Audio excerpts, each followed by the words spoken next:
announce the launch of our new logo. We have evolved since our incorporation in 1997, and it is time to refresh our new look to reflect who we are today. Before I reveal our new look, however, walk with me while I take you through our journey of the last 25 years. Trust Bank was incorporated on July 3rd, 1997 and began operations on October 1st, 1997. Following the collapse of the parent company of its predecessor, Meridian, the CBG stepped in and recapitalized the bank and held the shares in trust, thus the name Trust Bank. In 1999, the first investors who responded to the IPO and paid $1.50 per share received their maiden dividend of 50 bututs per share. In 2000, the bank fully paid back its investment by declaring another dividend of $1.20 bututs per share, making it a cumulative dividend per share of $1.70, which was 20 bututs above the purchase price. Between 2002 to date, share capital has increased from $27 million to $200 million, indicating that the bank has grown organically by plowing back profits to increase capital, while at the same time paying dividends to shareholders. The bank was listed on the Ghana Stock Exchange in November 2002, being the first ever cross-border listing in the sub-region. Now let's talk about awards. The bank was awarded the insignia of the National Order of the Republic of the Gambia, ORG, in the year 2010 by His Excellency the President of the Republic of the Gambia. During the past years, the bank has received so many national and international awards. Banker Magazine, 6 times. Global Finance, 6 times. Gambia Chamber of Commerce and Industry, 5 times. We began operations with 3 branches.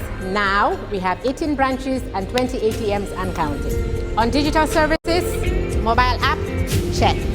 Online banking, check. Transaction alerts, check. Watch this space. We've got more coming. Creating employment, yes, we've got that too. 400 and counting. And we take great care of our people too. Medical insurance, life insurance, private and state pensions, annual pilgrimages for both Muslims and Christians, training, yes, we do them all. One team, one family, one goal. That's the Trust Bank spirit. On corporate social responsibility, we have spent over $50 million in various causes. We care, and so we share. Over the years, we have paid over $1.6 billion to our shareholders, which translates to a whopping $20 per share and counting. Phenomenal returns for our shareholders who purchased at $1.50. Corporate taxes, over $1 billion is paid. Our journey started with a vision to create the kind of company that delivers quality services and innovative products with an inspired team dedicated to serving our customers, our environment, and our communities at large in the most caring manner. We remain fully committed to delivering excellent services to each of our stakeholders, customers, employees, shareholders, and partners. So, we remain true to who we have always been. As we look forward to greater achievements, we are rebranding to reflect who we are today and the future that we inspire. Our new logo has been designed to visually demonstrate our Gambian heritage and the sophisticated nature of the bank. We are moving away from the navy and gold-colored parallelogram-shaped logo to our baobab tree with a rising sun in the background. The striking outline of a baobab tree at sunrise is a familiar sight to anyone who has spent time in the Gambia. Our new logo and visual identity are inspired by our core values and spirit of being a pioneer in providing a unique banking experience. It is a completely new look that better matches the transformation we have made as a company. But we remain your Trust Bank.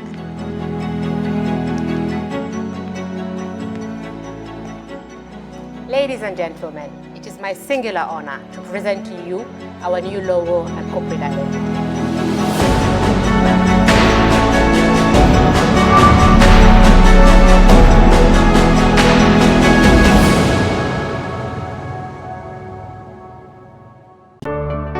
For the first time in the history of the Gambia, Gambia Printing Publishing Corporation proudly introduces the Biliomatic exercise book printing machine.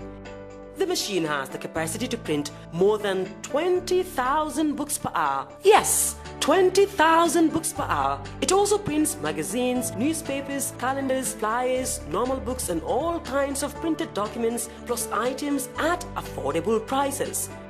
With the Biliomatic printing machine, GPPC can now render high quality and non-size restricted printing service supply across the sub-region. Rush now and partner with GPPC for all your public and private printing service needs. Print with us today and you'd be offered highly professional, reliable and efficient service delivery by our team of experts.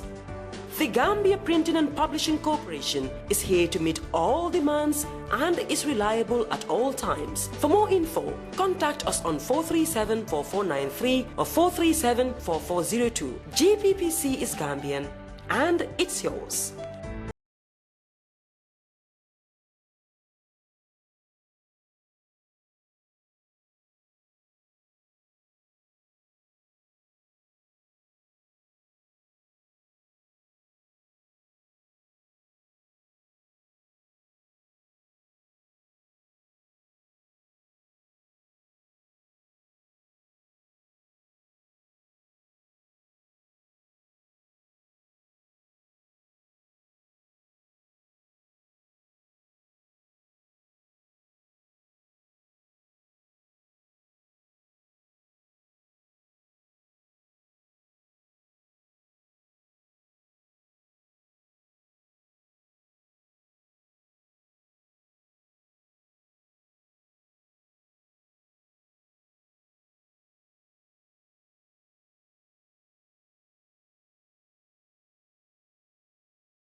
I will go to the party. I will appeal to him and apologize him.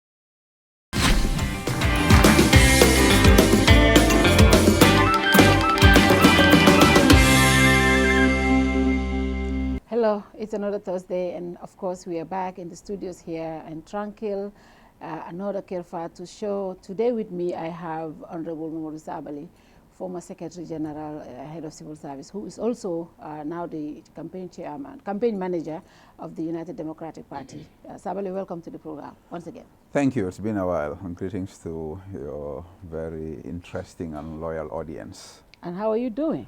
Very well, alhamdulillah. I can't complain. Okay. Happy, fired up, ready to continue to roll on. Okay, great. Yes. Now, first, before we get to Sabally, I want to say, if you're watching and you're grateful of Kerr Fatou, let's see the stars rolling, because I always see Nene telling people, moo di ëppale stars léegi ma xool nag tey ñaata stars lay am. But just to let you know, if you send us stars, you are directly supporting the network, and it turns out to be money, and that and other revenue is what we use to help develop programs, this one on other programs, for us to be able to sustain our operations. So to all of you watching, send us stars, and Sabally, I feel fans all stars.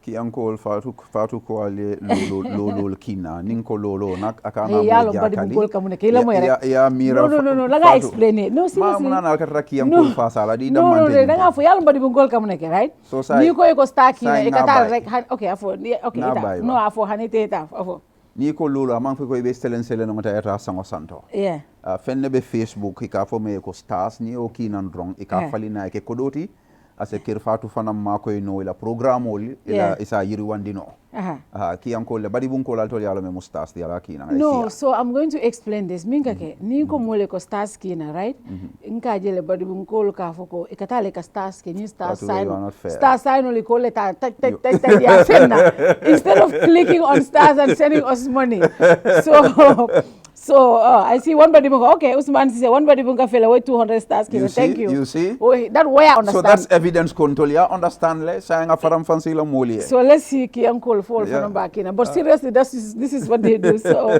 yeah, but we want to thank all of you. Me and uncle stars send moli come nga funyam. It helps to develop the network, and that way also we're able to bring you more programs and be at other places as well. This is social media is a new technology where you don't just have to rely on sponsors and other means, but you know your supporters and loyal followers can help you grow. And I think Gambia has gotten to a stage where that's what Kerr Fatou needs actually. Well, I think the entire media fraternity needs more support. There's this thing we call market failure in economics. When the market does not reward effort enough, there needs to be an intervention. In normal spaces, it will be government. This time around, we know government's position on media and media independence. So if you want independent media, which is an integral part of the democratic process, send stars. Keba Omar Sise, Keba Omar Boyan, thank you for the stars. We appreciate it. Badibu and Combo have started. We salute them. We salute them. And Wasa also said we want to thank them. And of course, we want to say, I want to bring update to what is happening, what is trending. That's what we start with. What is trending is this, the shooting. Last week I addressed it here, and we want to really continue to show solidarity to the support to the soldiers, the police, and of course the victim families. Minialongo Banta during the shooting at the Sukuta Manjai Sukuta traffic light junction. Mialongo is very unfortunate, and a lot of people condemned it. Today, the suspect and his sister were arraigned at the Kanifi Magistrate Court. They were charged with murder and other related cases, and the magistrate ruled that they don't have the jurisdiction, and they have sent the case to the the High Court, serious crime unit at the High Court. So that's why they will be tried. And so right now they continue to be detained, and this is the update that is happening. Ngalneko, this is your first time. What is your reaction to the shooting first, before we get here? Well, really, it's shock and consternation. Peaceful Gambia, smiling coast of Africa. Hearing anybody shot anywhere becomes a concern for everybody. It becomes a shock to anyone. But hearing uniformed men and women being targeted and shot is really dastardly act, completely reprehensible, unjustifiable under any circumstances. And I am mobile Kijofara, by the way. Bari menkumayata. I don't even know which language to go with. English. The loss of young lives. We want a lot of people to, The loss of young lives, whether they're in uniform or not, is a deep concern, because they're just starting their life, and the fact that they are in uniform takes it to another level, because these are people who are to put their lives on the line to protect the rest of us. So that actually takes it another level. And in terms of safety and security, it becomes even more alarming that if those who are protecting us become the targets and become victims, then the civilian population become a little bit even more jittery. So we condemn it totally and completely, and we convey our condolences to the bereaved families and to the entire security fraternity. And we pray for the souls of the young men who passed away, that Allah admits them in Jannah. Amen. And of course, we also want to give an update on the TikToker Mankajang Daily. Mankajang Daily, I think yesterday we got information that he went to Jululung. Mankajang was the gentleman who interviewed Mama, the lady who allegedly, caught Usaino, the suspect in the shooting. And Mankajang interviewed her. I think he went further to go to Jululung yesterday. I don't know exactly what he got there, but I think upon posting on his TikTok that he was in Jululung, he was called for questioning. Yesterday we updated on our page. We were not able to bring any other updates as to what his whereabouts is. But just before coming to this program, I saw on What's on Gambia, and I want to give credit to What's on Gambia for this, because I think they were apart from 360, I saw 360 also, but I want to quote What's on Gambia saying that he is now held at the anti-crime unit. Since yesterday he was called for questioning. We don't know exactly what he was called for. I don't know what at some point I said on my Facebook page, is getting worried. I mean, I know we are journalists. I don't know if Mankajang is a journalist, but I know he's a TikToker. He did interview Mama, and he went further to get some other information. Should the police notify us whether we should interview or not interview people based on investigations, or is it because he's not a journalist? I don't know. But when you heard of Mankajang being questioned, what was your first reaction? I was concerned, of course, and naturally so. I'm friends with everybody in this country, especially media personnel. Mankajang is a little brother of mine, and I know he's a good gentleman, good citizen who is playing his role in media work. So when I heard that he was being called for questioning, I was concerned. I became further concerned during the day today when there was scanty information about his whereabouts. And Fatou, I think this is unnecessary drama. The Gambia police force should do their jobs professionally according to law. We know what happened in this country with the killing of these security services. It's a concern for everybody. And to the credit of Gambians across ethnic and political lines, everybody showed solidarity with the Gambia police force. But from then on, the kind of moves and missteps and misinformation and conflicting information coming from the side of government has not helped the situation. And I think it is our collective responsibility to these fallen men to make sure that we all play our roles diligently. The security has a role, which is different from the media, which is also different from some of us who are consuming this as civilians. I believe the Gambia police force has the responsibility to take the lead role and to create corridors of dialogue and consultation with all stakeholders, because the media is a stakeholder. So if, like you said, the police feel that certain people should not be interviewed, I think they should come forward. It doesn't have to be a press release. Give us our guidelines, Exactly. Call a few, or call the Gambia Press Union. We are doing our work. These things happen even in the developed Western world. When certain information is sensitive to national security, you protect it, but you don't do it by force or threatening people. That the case of Mankajang is particularly worrisome, because if you want to call Mankajang for questioning, who is saying you should not do it? Not me. I'm not saying you are. I don't think you are saying that Mankajang should. But if he's called by state authority, they got to give information to the public, especially his whereabouts. He has friends, he has colleagues, he has family. I mean, I think this is really worrisome, and I want to put my concern on the record that the Gambia Police Force, they should improve on how they do their job. I was equally concerned, because we are people who we are members of the media.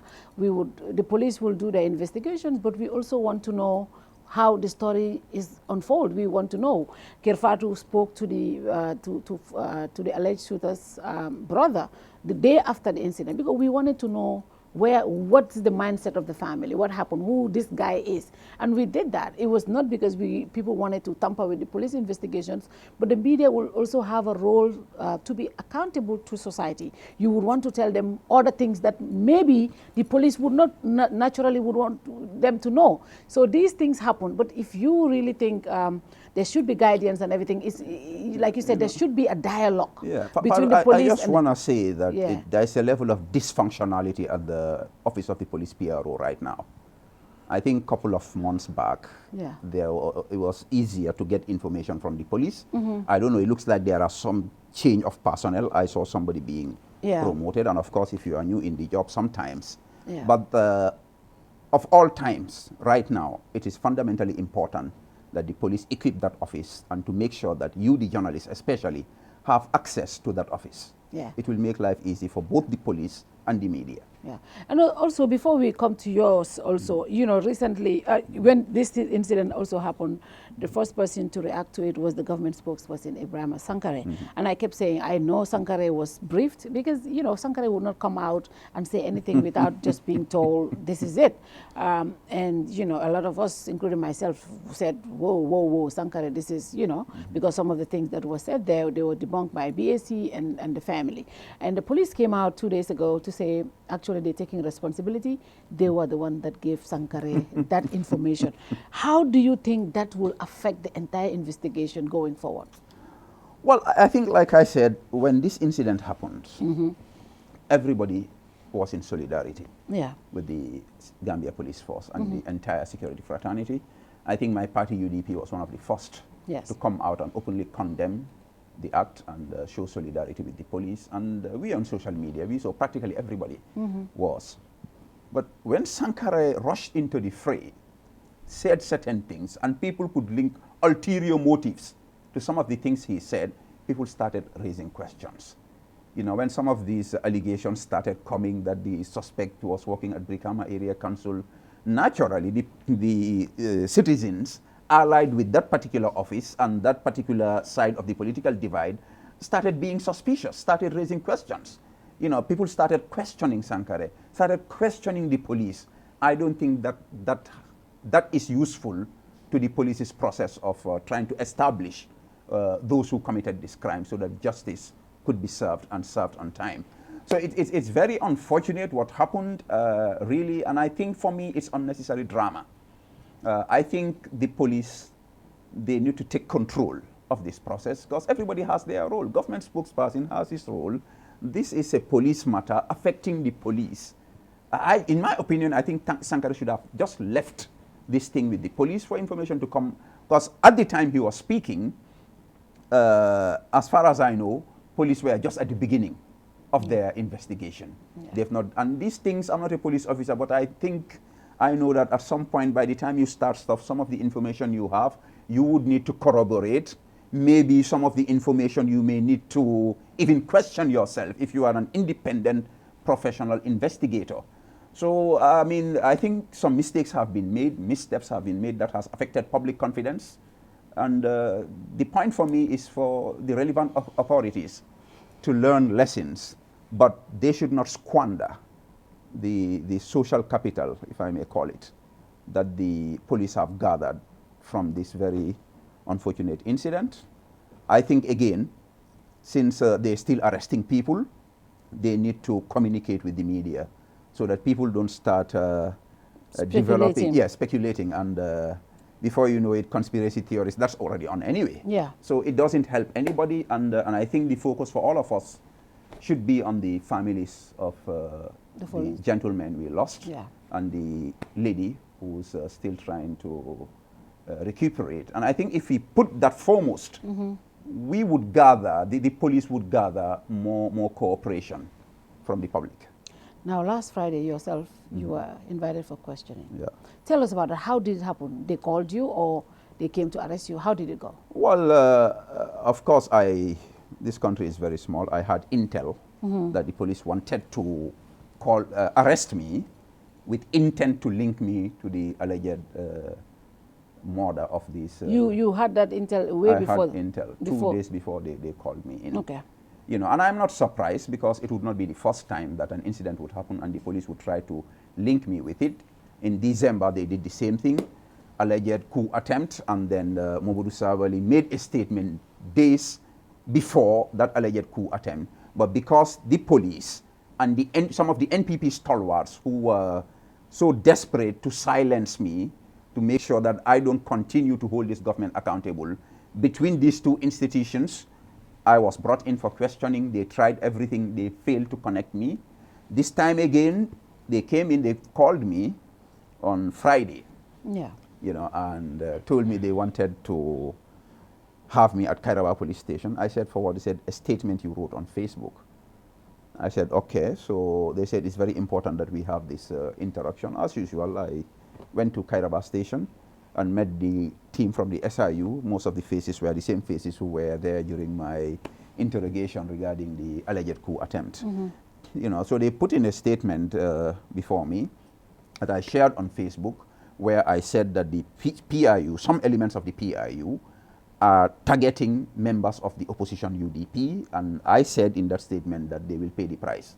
So they wanted me to explain because they thought I said that, and then a couple of days later, this happened, and they actually said that, you know, it was a similar thing during the December arrest as well. So I told them, well, I write on Facebook, I have an audience, and that audience, they know that Momodou Sabally is not a violent man, law-abiding, will never ever advocate violence or taking the law into your own hands. I said, I am doing advocacy because some elements in the paramilitary unit targeted and brutalized my supporters when my nomination was rejected for National Assembly election. The videos are still there on social media. Nothing was done out of it. When I was arrested in December, again for the alleged coup, and targeted to deliberately try to link me to it, they detained me beyond the legal limit. My wife came in, my lawyer and my supporters, with placards on their knees. Paramilitary again tear gassed them.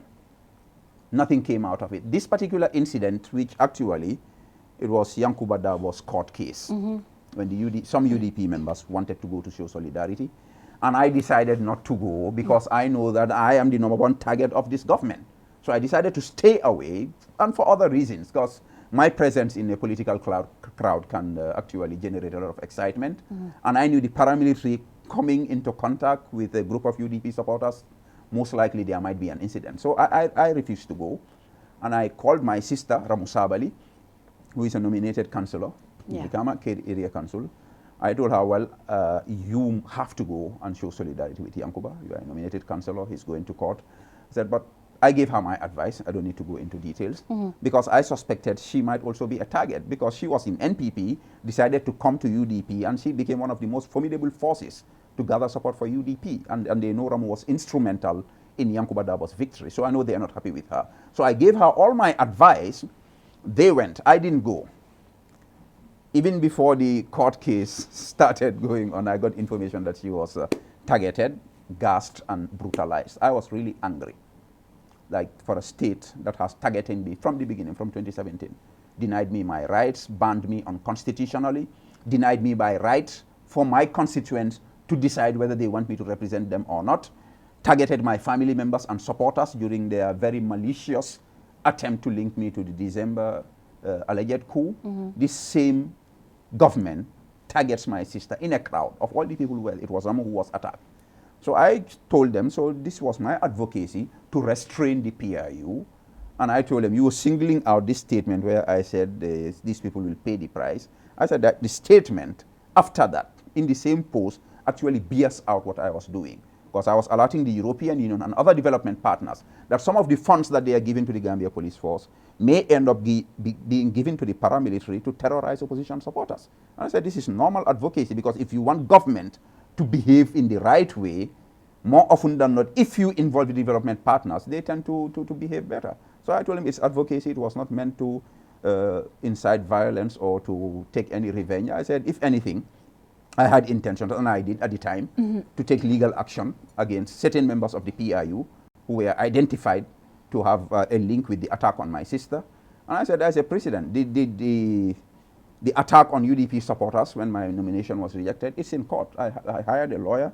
We mobilized funds to sue the IGP and his team for the brutalization of Kerr Fatou. So I explained to them clearly It's my writing. You want me to explain? I have explained. I have no motive to attack your people. My character and record are out there. Even my worst enemies who are sincere know that Momodou Sabally will not be involved in violence, talk less of taking the life of a young Gambian. No, it's impossible, unimaginable. So I explained the whole thing to them Friday evening, as usual. They pack their things and go, we are detaining you. So I said, where are you detaining me? Because last time, it was at the paramilitary. They said they'll detain me at the paramilitary. At night, they bring in 2 cars, zigzag the whole urban area and took me to anti-crime. I said, I want you to tell me the truth. They told me they are detaining me at the police at Kairaba station. So we went there. There is a segment behind the, what you call Kantuar.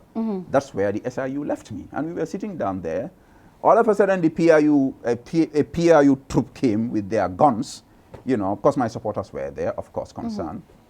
They dispersed them. Along the way, one Lamin Fatayo, who works for the KMC project, the EU project at the KMC, he was arrested, brought in. Whilst you were detained there? Whilst I was detained there. Did they have any, or was there any altercations with the police, with PIU? Yes, because they were insulting his mother and threatening him and telling him that you are threatening us, you are threatening us, you are going to burn our houses, we will burn your houses, insulting his mother. And the PIU there and then gave instructions to the duty officers to put out inside in the cells where the hard criminals are that night. So the police complied. And in fact, later I told them, my friend, what you're doing is wrong. We are not detainees of PIU. It's SIU that brought me here. So PIU have no authority to give you instructions to put me in the cells when that was not the standing instruction. So Fataja was left there. He's an asthmatic, I understand. He had problems breathing. He told the police that he needed his inhaler. The police did nothing about it. The whole night he was banging on the door, shouting that he needed to be taken out just for 5 minutes to have fresh air to breathe. They refused until the morning. In the morning, the same PIU came again. And they called Fatajo around, and for some reason they just released him. At night, they came back again because they heard that my supporters were there. They came with their guns and masks and, you know, unnecessary drama. And I just look at them and I laugh because I'm like, you cannot intimidate me. This is not the first time I'm being arrested. I was arrested during the Jame era, taken to Mile 2, taken to NIA. It could not intimidate me. It could not silence me. I don't see a way that you can intimidate me and silence me in this country. It's not going to happen. Now, you like you said, you were arrested during Jame time. You even went to Mile 2. Yes. You were arrested in December and this time. What would you say really was different, you know, with this detention? What was the main What was different, and I said it didn't happen even during the Jame era when people knew I had an issue with Jame and he wanted me jailed and everything. Yeah. What was different was that I was detained by the state, state agents, paramilitary coming with guns and issuing threats. I've never had that experience. This time? This time I heard it. Wow. Never had the experience. It was shocking for me. Yeah, that a state can detain you and the same state where you are under detention come with guns in a government whose most famous slogan is never again. It's bad. Wow. Yeah. In December, you were arrested days after the alleged coup. And again, 8 months down the line, days after the shooting incident, you were arrested again. Would you say it's a coincidence? I don't think it's a coincidence. I think this government has a plan because they've done everything to get me to support them. I have refused. They have tried all means to silence me. They have failed. Now I think they're just deliberately looking for the slightest opportunity to link me to some crime that they can use to go to the law courts and lock me behind bars, or perhaps scare me to leave this country, and none of these two will happen, inshallah, because nobody can cage Momodou Sabally. I have my God-given right to speak, and I will continue speaking and speaking the truth as I see it, in the interest of the public. Nobody can stop that, inshallah. Are you worried that you're being linked, you know, you are arrested right after this major incident? These are serious incidents. Yeah, it's a real concern because really I'm no stranger in this country. Everybody knows Momodou Sabally, and everybody who knows Momodou Sabally, who's sincere, knows that I would not do anything to break the law, talk less of violent crimes like treason and murder. Even my worst enemies who are sincere know that there is no way that I can get involved in these things. So it's really worrisome that the government has targeted the worst crimes possible in the country, treason and murder, and tried to link me to them when in reality they know, Adama Barrow knows that I had nothing to do with the alleged coup. He knows I have nothing to do with this alleged murder. But you are not linked to any of this, though. It's just you're being questioned right after. But Yes. Obviously, rightfully so, you have also made comments, right? Absolutely. How can you prove that they're trying to link you to any of this? Well, Is there any proof? I am a politician, a social media commentator. Yeah. And I'm all over social media. I have a right to speak. Yeah. In the first case, it was advice I was giving to some TikTokers. Yeah. Somebody cut a portion of that Mm-hmm. and decided to publish it. They picked that to try to link me to an alleged coup, and it failed. Mm-hmm. And I believe 100% that those who gave the instructions for me to be arrested knew I had nothing to do with the alleged coup, but they just wanted to use the coincidence to try to link me so that they can put me in one place and silence me.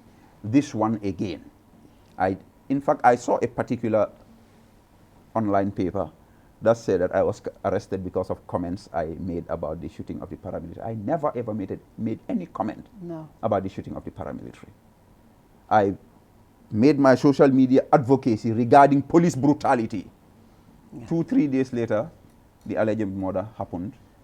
Noise started coming from NPP chat rooms, and a certain government official, whom I feel too dignified to make him relevant by mentioning his name, a government official paid by our salary, fed by our taxpayers' money, coming out to say that I and my sister should be arrested. And before that, some NPP forums, I was threatened with my sister that they would attack me, they would kill me and my sister. NPP forums.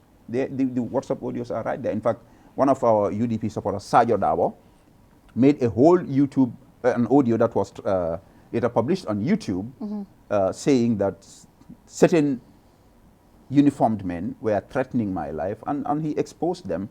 But the police never took any step on these things. And this is the irony of it.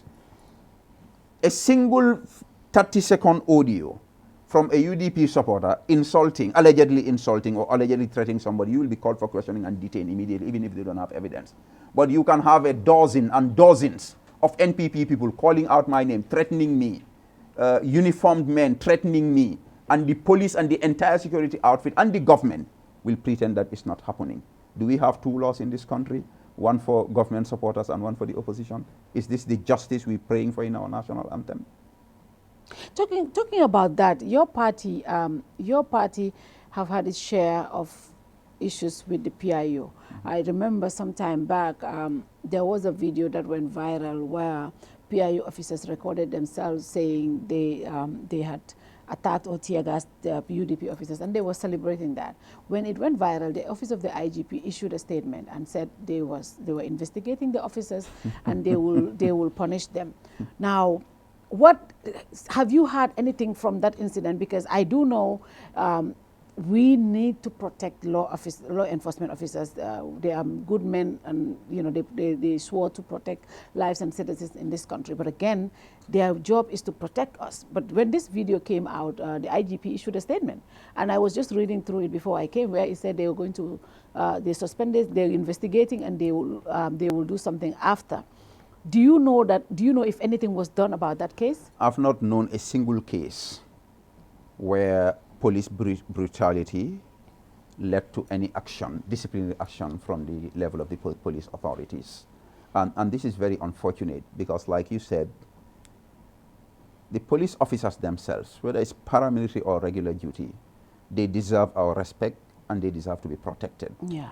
But when you have a few rogue elements brutalizing people and then celebrating it, and then you have an advisor to the president coming out in video celebrating the tear gas attack on Lawyer Dabo's house, where women were beaten and brutalized, tear gas, hospitalized. Up to this day, the police have not taken a single step. The Keba Chati case, during my nomination, the police were aware of it. They saw the videos. We know that some top police officers were actually themselves shocked when they saw the videos, and they were telling their men, I mean, how can you do this and the cameras were on?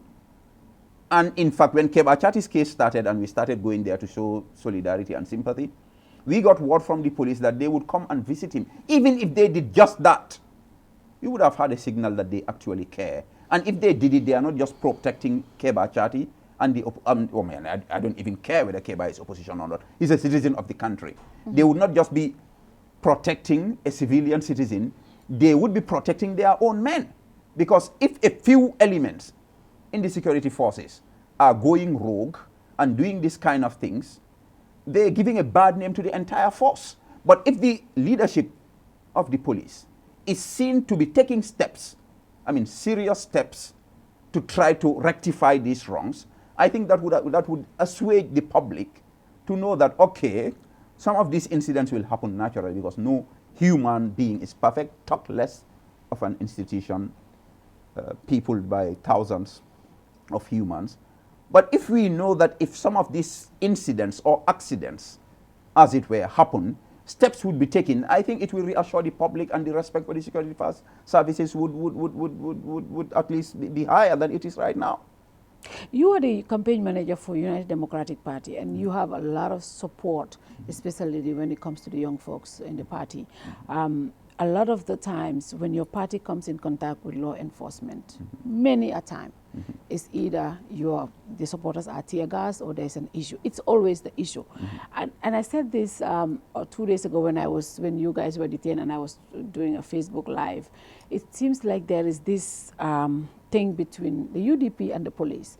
The UDP members, naturally, you talk to them, they say, in fact, the party militant said something, and that was very alarming. During the press conference when you were in detention, he said, UDP mo fon se fano janne police wolte kukela atemutale nyako to fenna. If that's the way the party leader feels, and she mentioned exactly the incident that happened at his house, and then the police at some corner also might be feeling whenever they come out, they always look at us as as somebody who don't like them. So they come in defensive, and the UDP comes in defensive. And at some point, everybody thinks, I cannot use the word enemy, but everybody comes in tense because UDP is thinking, oh yeah, we know they're going to tear gas us, but we will still go. And the police say, yeah, they're going to cause trouble, so we're going to tear gas them. At some point, there should be something. What do you think from the leadership point of view, from the police and the UDP? UDP are citizens, and the police are here to protect every citizen. What do you think needs to be done to bring to stop this kind of strange relationship that seems to be existing, even though it's not like it's been designed or something, but it's just there right now, and this is fact? Well, for me, I don't think this should be a difficult problem to resolve if the political leadership will is there at the level of government. Because personally, I don't think there's any natural hatred between the UDP and the police. I don't think the police, the majority of the police, I can peg it at even 90%, I don't think they hate UDP. Okay. The majority of UDP, I can peg it at 95%, they don't hate the police, and they know that the police have a job to do, and that job includes protecting UDP members. What is the problem there? The problem is Barrow's party, NPP, interfering with the work of the police. They are the ones talking in their chat rooms, reporting UDP members, either rightly or wrongly.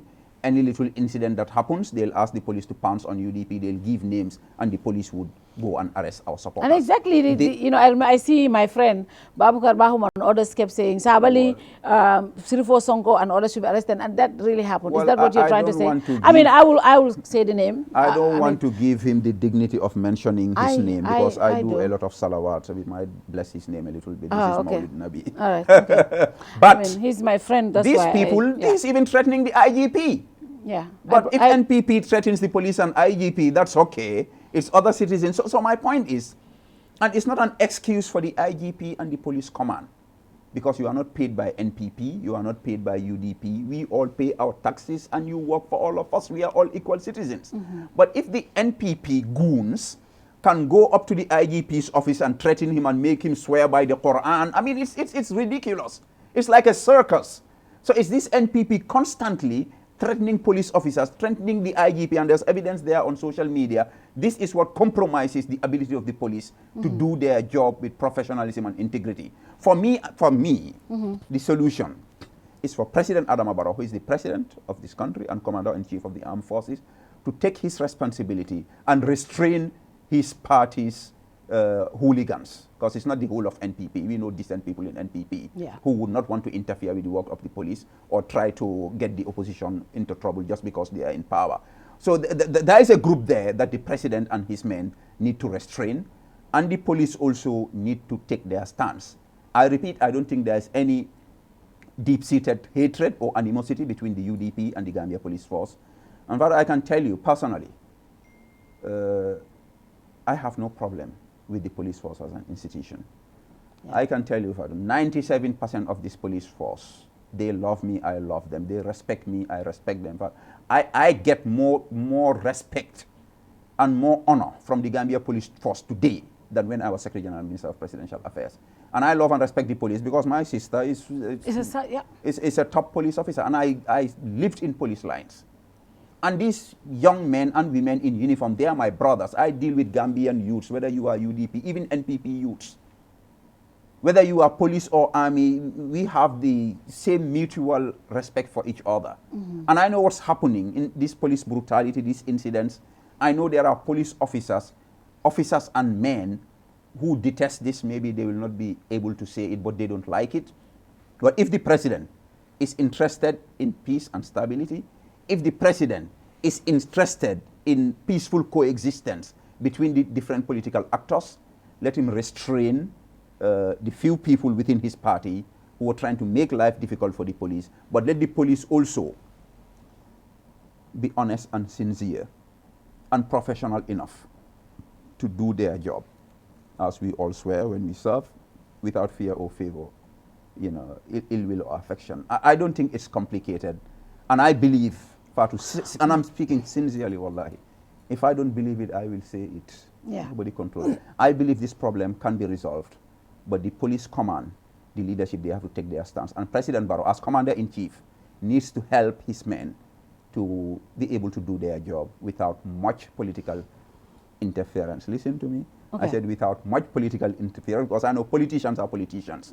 But the way the situation is going, it's about time that the NPP, they also restrain themselves a little bit and allow the police to do their job for our common interest. Because in situations of violence, these clashes, if police clash with UDP on the Westfield Brikama Highway, who knows if Fatou Toure is going to be the victim and Fatou has nothing to do with it because he's just driving, going to visit our family in Lamin. This is not good for anybody.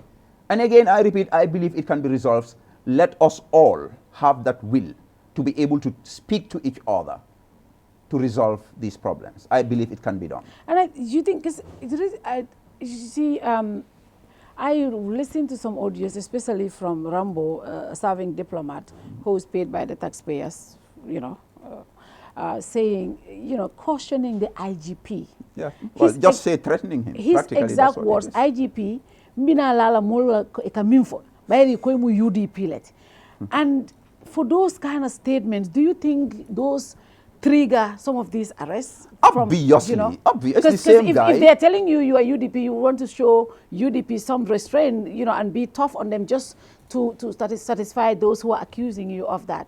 Do you think it's a human nature? Do you think some of those things would trigger some of the things that it's quite obvious that him and other members said the police should arrest me, and the police arrest me. Of course, so the IGP is under pressure, and the entire police command.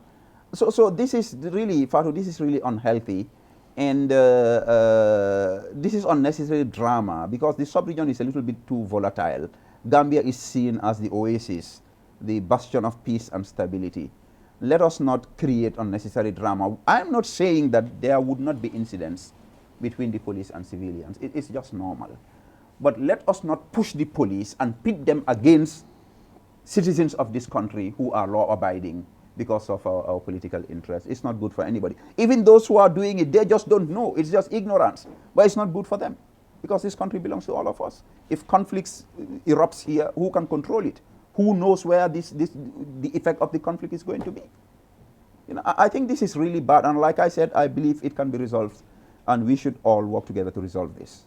We should all work, and I think that is the key word. We should all work towards resolving this, because this kind of tension doesn't look. If you're just joining us, I am here in the studios. Today I am with Honorable Momodou Sabally. Momodou Sabally is the campaign manager for the United Democratic Party. If you have been following Kerr Fatou, he was recently arrested and questioned about a post he made on Facebook. So today we're here to talk about that. And of course, if you're just joining us, Seno Stars, like I said, kanabadi bunkayake Kiankol lolo kinam.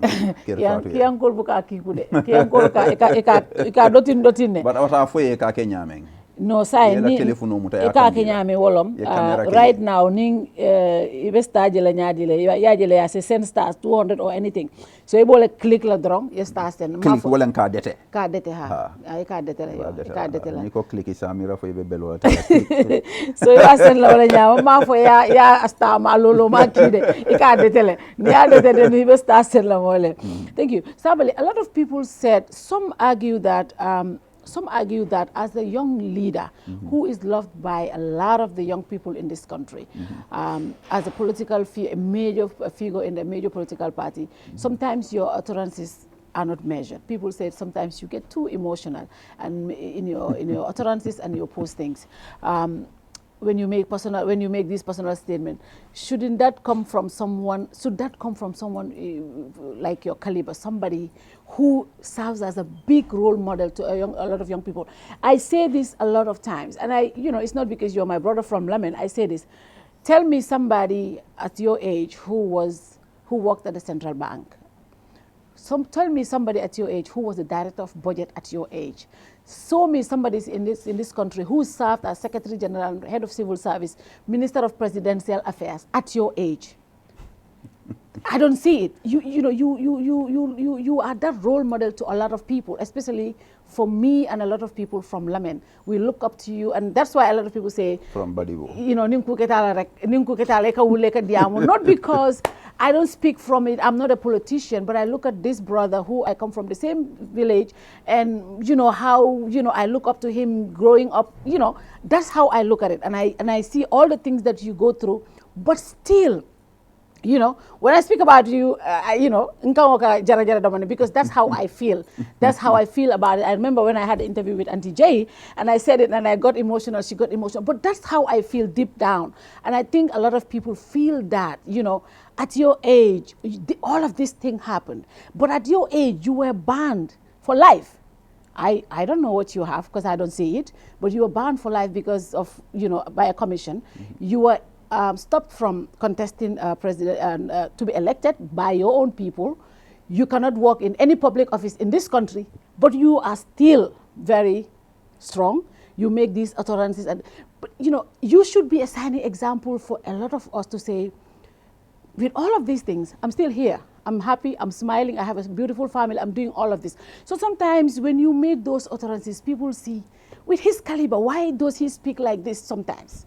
Why? Don't you think sometimes you should be measured? Because when something like happens, it affects not just you and your family. It affects a lot of people. Fatou, there is a global conspiracy to control what people say, especially people like me who have a following, who have influence, to try to dictate what people say, not only to silence them, but to sometimes to micromanage how they operate, how they dress, how they smile, how they laugh, how they cry. So this is the ethos of conformism that the majority of people want to tread. But I'm a student and a disciple of the American philosopher Ralph Waldo Emerson. They call him the Sage of Concord. So we are non-conformists, and we will never conform. And that is the thinking and the philosophy behind my hashtag "Can't Cage Me." Nobody can cage me. It's the desire of the society to try to control you, to direct you, to dictate you. Nobody can do it to me. Yeah. Fatou, you think young people who follow me, they are fools? They are following me for a reason. And the connection with you and them. They are doing it for a reason. I may have a few critics and a few jealous people out there trying to smear my image, But my real followers, my audience, they know me. They know that my heart is in a good place. And they know that I would never, ever direct them towards any direction that would put them in trouble or stunt their growth or make them to break the laws of the country. They know me. They know it. So whether I'll be measured or not, Fatou, I'm not an imam. I'm a politician. Sometimes I'm measured. Sometimes I'm not measured. Nobody dictates to me when I'm measured and when I am not. Trust me, my posts on Facebook, my speeches, everything is based on inspiration. Ask the UDP people who follow me. Yeah. I do audios every other day. When I'm inspired, when I'm not inspired, it goes for weeks. Sometimes they call me, they are alarmed, they think maybe I've switched over to another party. I don't force things, I don't rush them. I act based on inspiration. When that inspiration comes, I give it out as it comes, regardless of whether Fatou likes it or Nyangjai approves of it. That's not my problem. A politician, opposition in Africa, you want to be measured and that's your Bible, you will fail dismally. All I care about is that I don't wrong you, I don't offend you, I don't break the laws of the land. But being measured or not, and who decides what's measured and what is not, I know I will make mistakes. I'm a human being. I'm not pretending to be perfect. I'm not interested in that. When I make mistakes, I apologize. Yeah. When I make wrongs, I amend. But I'm not going to live my life according to the dictates and the perceptions and the whims and caprices of a few potential detractors. And to be fair, sometimes they are your loved ones. They overprotective of you. Yeah. Like my mother's sister who traveled from Badibu to come to my house yesterday and say I should stop talking about this government. Yeah.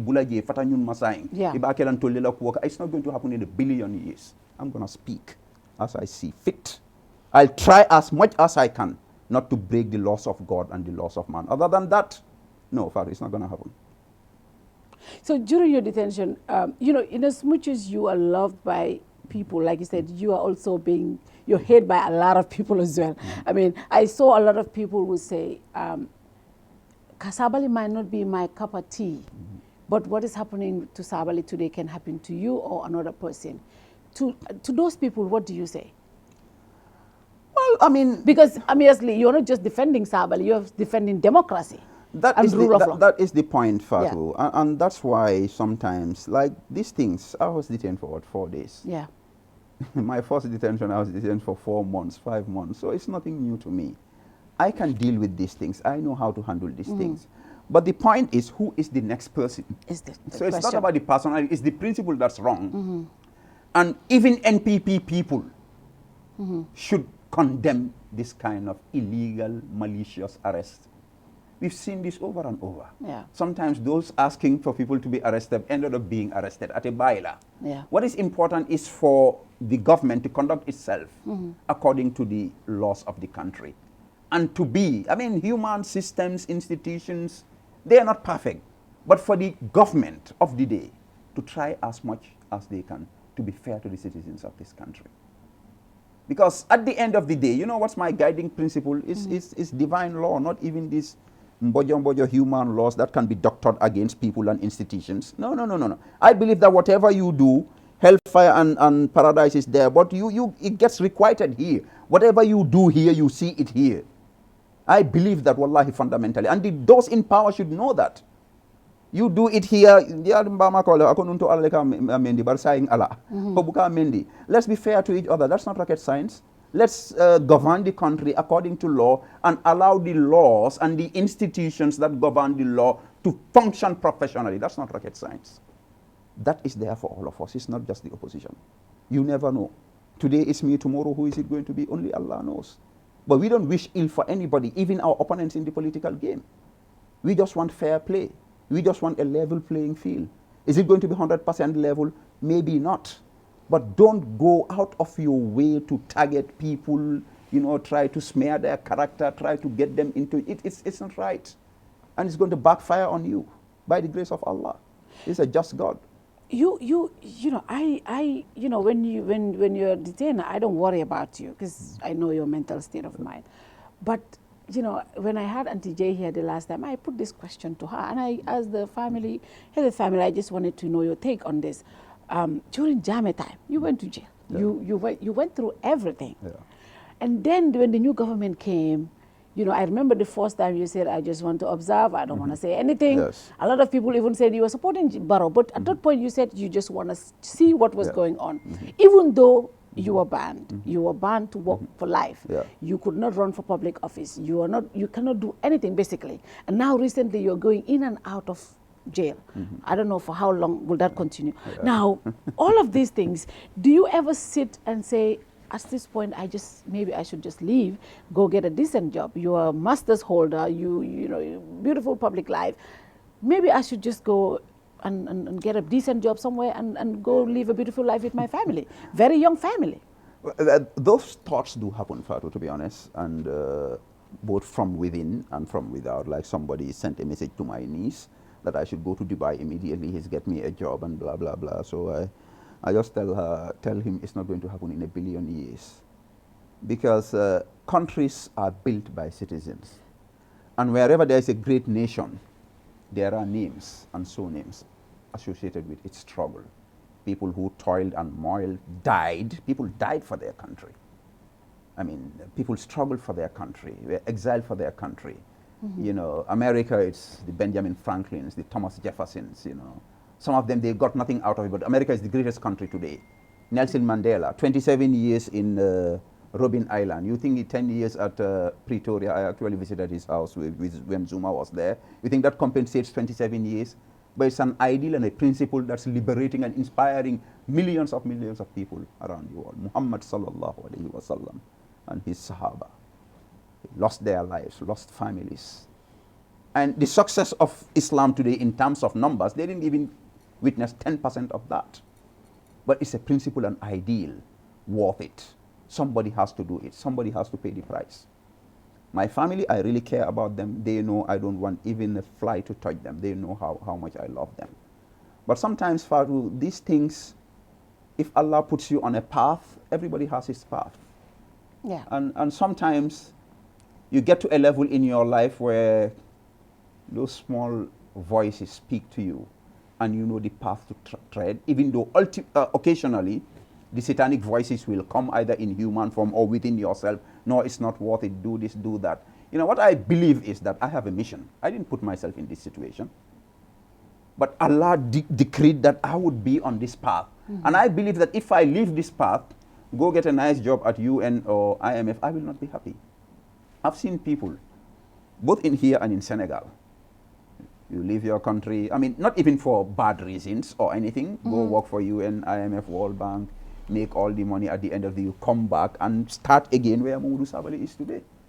Because you want, I mean, at some point, your vision, your goals cannot just be food, shelter, and clothing. You have to live for something higher and bigger than yourself and your family.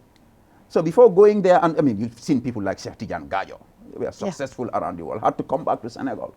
We've seen people here, even during the 2021 election, some of them just decided to go back again. You know, they are seasonal politicians, just like seasonal farmers. But I mean, you have to give credit to them. They could have stayed permanently, but they decided to come and see if they could help the country go on a better path. This is my mission. I'm glad that my immediate family, my wonderful wife, whom I call my better brain, a fantastic Senegambian queen, Jenevati, that's how she understands. Sometimes I feel bad how they suffer. I have children outside this country, you know. And that's, but I'm glad that at Mohammed, least Momodou Sabally, one of my good friends here, when he came to do his final thesis here, I linked him with my friend who is a professor because he was doing some research in literature. So that professor called me and said, you know, he wants me to stop this because he knows my potential. I was his boss in the public service. He knows what I can do. He said, Sabally, you know, I wanted to advise you to stop this politics and do something. He said, Mohammed was my hope.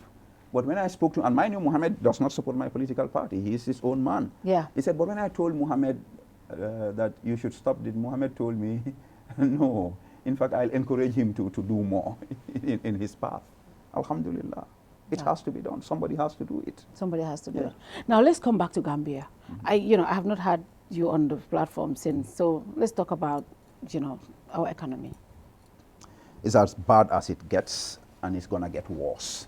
But I said. What do you mean as bad as it, and it's going to get worse? So how? Why? If you have inflation at 18.4%, unprecedented for the past 30 years, macroeconomic management, the debt level, you know, from where they took it off when they came to now, depreciation of the exchange rate, prices of goods and services, and the epileptic nature of electricity and water services. You know, for the first time, Gambian women coming out with their buckets to welcome the president to tell him they don't have water. It can't get worse. The situation is bad and it's going to get worse because government is not taking the right steps. I've advised them for more than 5, 6, 7 years. Panderi Toure is Star FM is always my key witness, because that's where it all started. After I gave them a break for a year or so, and then I started to advise them because certain moves they were taking around the economy, I knew economics is a science. You do certain things, you get certain results. It's incontrovertible. I advised them, they never listened. The situation started getting bad and bad and bad. Until now, and still, they've not changed course. Because things are, right now in Turkey, for instance, Erdogan thought he could play games with the economy, and I think they even called it Erdoganomics or something, and you know, they were letting inflation run rule. Now they have to change course immediately. So Gambia was supposed to do something like that. Extensive fiscal expansion. Inflation is going up, exchange rate, your prices are going up. At some point you say, okay, now we need to stop, we need to reverse. But it's still the same thing. What I've seen though recently, CD Keita's mid-year report to the assembly, I found that quite interesting. How? In that their expenditure, they were able to maintain it a little bit below the target for the first half of the year. Is it because the grants that were supposed to come in did not come in? Well, I think there were some level of shortfalls in terms of inflows, not just grants, even revenue. Revenue. But Fatou, I know how government works. I was budget director. Yeah. You know, in fact, the first report, a journalist sent me a report from Standard. I was eager to jump on them. I could not see. I said, send me CD's full report. I think, surprisingly, CD did quite well for the first half of this year. Ironically, it's his governor who is being rogue with the economy. And I think CD should rein in his governor. You have a governor central bank who is behaving like a mid-80s economic planning and development minister. What do you mean by that? The governor is lending money to the government, and that's the most dangerous kind of lending. It's better for them to go to the markets, money markets, and take money than central bank financing. These road projects, buying buildings from government that the central bank doesn't need. The central bank is lending money to government, and the central bank's ways and means of intervening in the foreign exchange market. We're hearing so many stories. Usually it's the Ministry of Finance that misbehaves, and then the central bank will call them in, even though they are our bosses, will take measures to try to curtail the impact of what they do. But here, what I'm seeing, I'm really concerned. I'm really concerned with what's happening. And like I said, there is no end of the suffering in sight.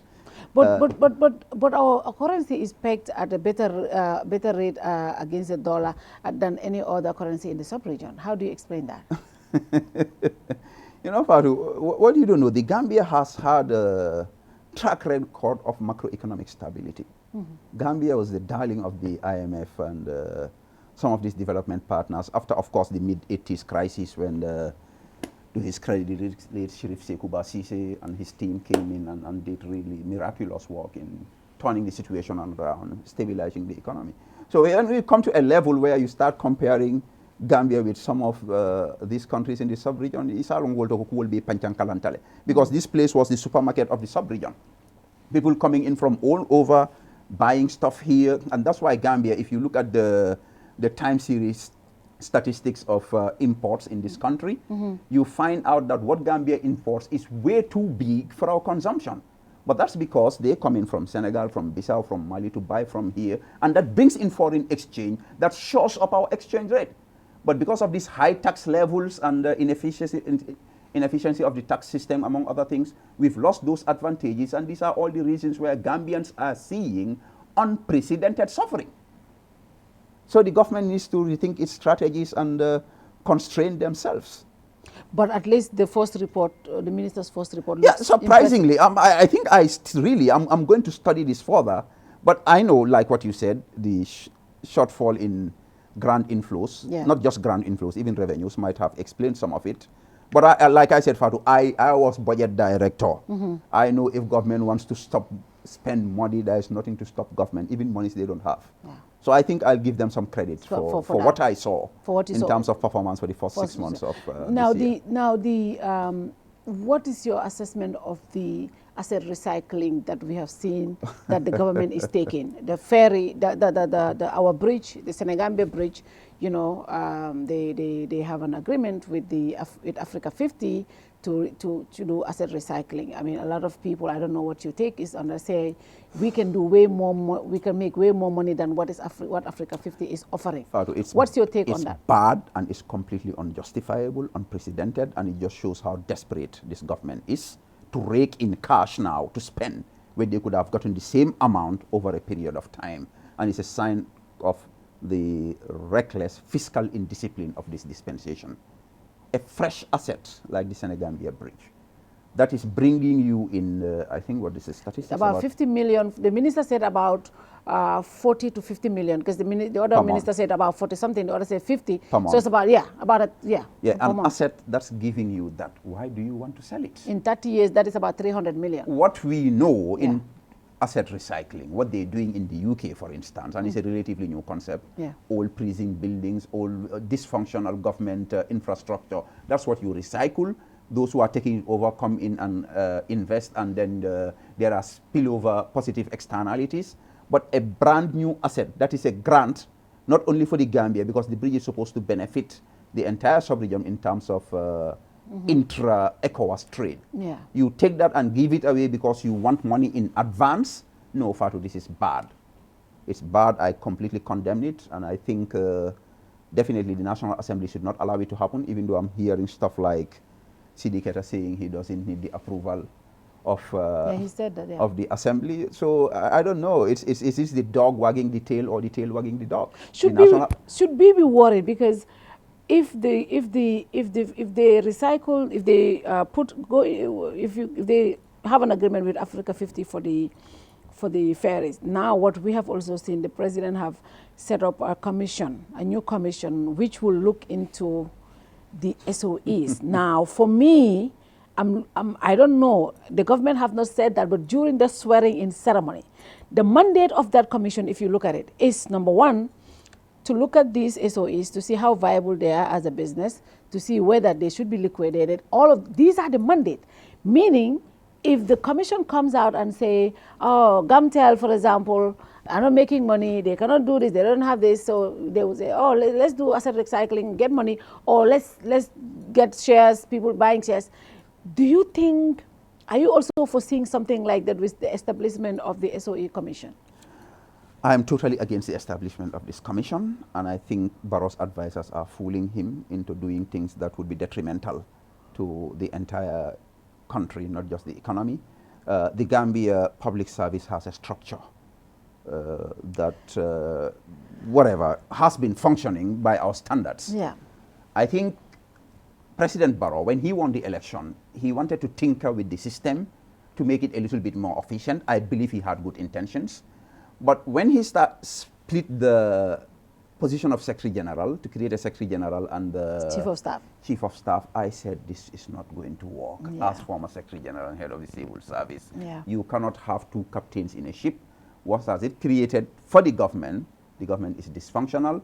You have a Chief of Staff that is dishonest and is misleading the President, and you have a better qualified, more intelligent, more decent, more responsible Secretary General. You sideline him. I understand, sir, now some of these public officials, civil servants, will have to create two files, one for the Chief of Staff, one for the Secretary General, creating that office of the full Office of Public Service, Ministry of the Civil Service, is completely redundant. You have a Secretary General, head of the Civil Service. So what happened, and I'm sure if President Barrow has independent advisors who would have assessed what happened since he created these new structures, I think his system has become more corrupt and more inefficient. It's bad. So let me get to the commission thing. Yeah. You've had that experience. Now you have government ministries. Each of these parastatals reports to a line ministry, who advises the president. Yeah. Each of them has a board. My friend, iko locally atale me fanyun no elo la fa wakang iko ibe fanyun na no le bang. I mean, I think it's completely disingenuous, and I believe there is some mafia cabal in this country working outside of government who has control of this government. So they want to bring in their people to supervise some of these parastatals and sell them to their friends and colleagues in the private sector, in the Gambia and abroad, so that they can loot the entire country's commanding heights, our most strategic assets. You know, if this government cannot build this country, they should not destroy what they met here. I'm totally against this state-owned enterprises commission. I think it's bad. Now, I'm going to bring you back to the position of Secretary General and the Chief of Staff. Because, you know, the Secretary General is the head of the civil service. Yes. And it is always at the seat of the presidency. Because the Secretary General should be next to the president. Yes. You know? Yes. That's how it has been from Jawara time, Jammeh time, up to now. And he had worked especially during Jawara time and Jammeh time. Now, the Chief of Staff now is the one at the office of the president. The Secretary General is outside State House now. And just like you explained, how does this affect the proper functioning of the civil service? Who does these people report to? The presidency now, you know, the Chief of Staff is responsible for the presidency. Who is this Secretary General responsible for at this point? How does it work? Really, I don't even know. I think the entire government structure is confused. There's a lot of infighting, you know, and like I said, it all resulted with this creation of this position of Chief of Staff, which was completely unnecessary and redundant. You have a Secretary General here. Barrow's problem was he never had the ideal Secretary General and head of the civil service since he came into office. That's his problem. So the office has been a little bit inefficient. Like I said, I think he had good intentions by splitting these two to make sure things work better. Unfortunately, this position of Chief of Staff, is it even legal to create this office? This is the question. Was it budgeted for? I mean, the budget is one thing. You can create a budget for anything, anytime, even in December. That's easy for us. When you say legal, but, I mean, what we know is the position of Secretary General is in the Constitution. It's in our laws. Yes. Chief of Staff, where is it? Which law brought it into this country?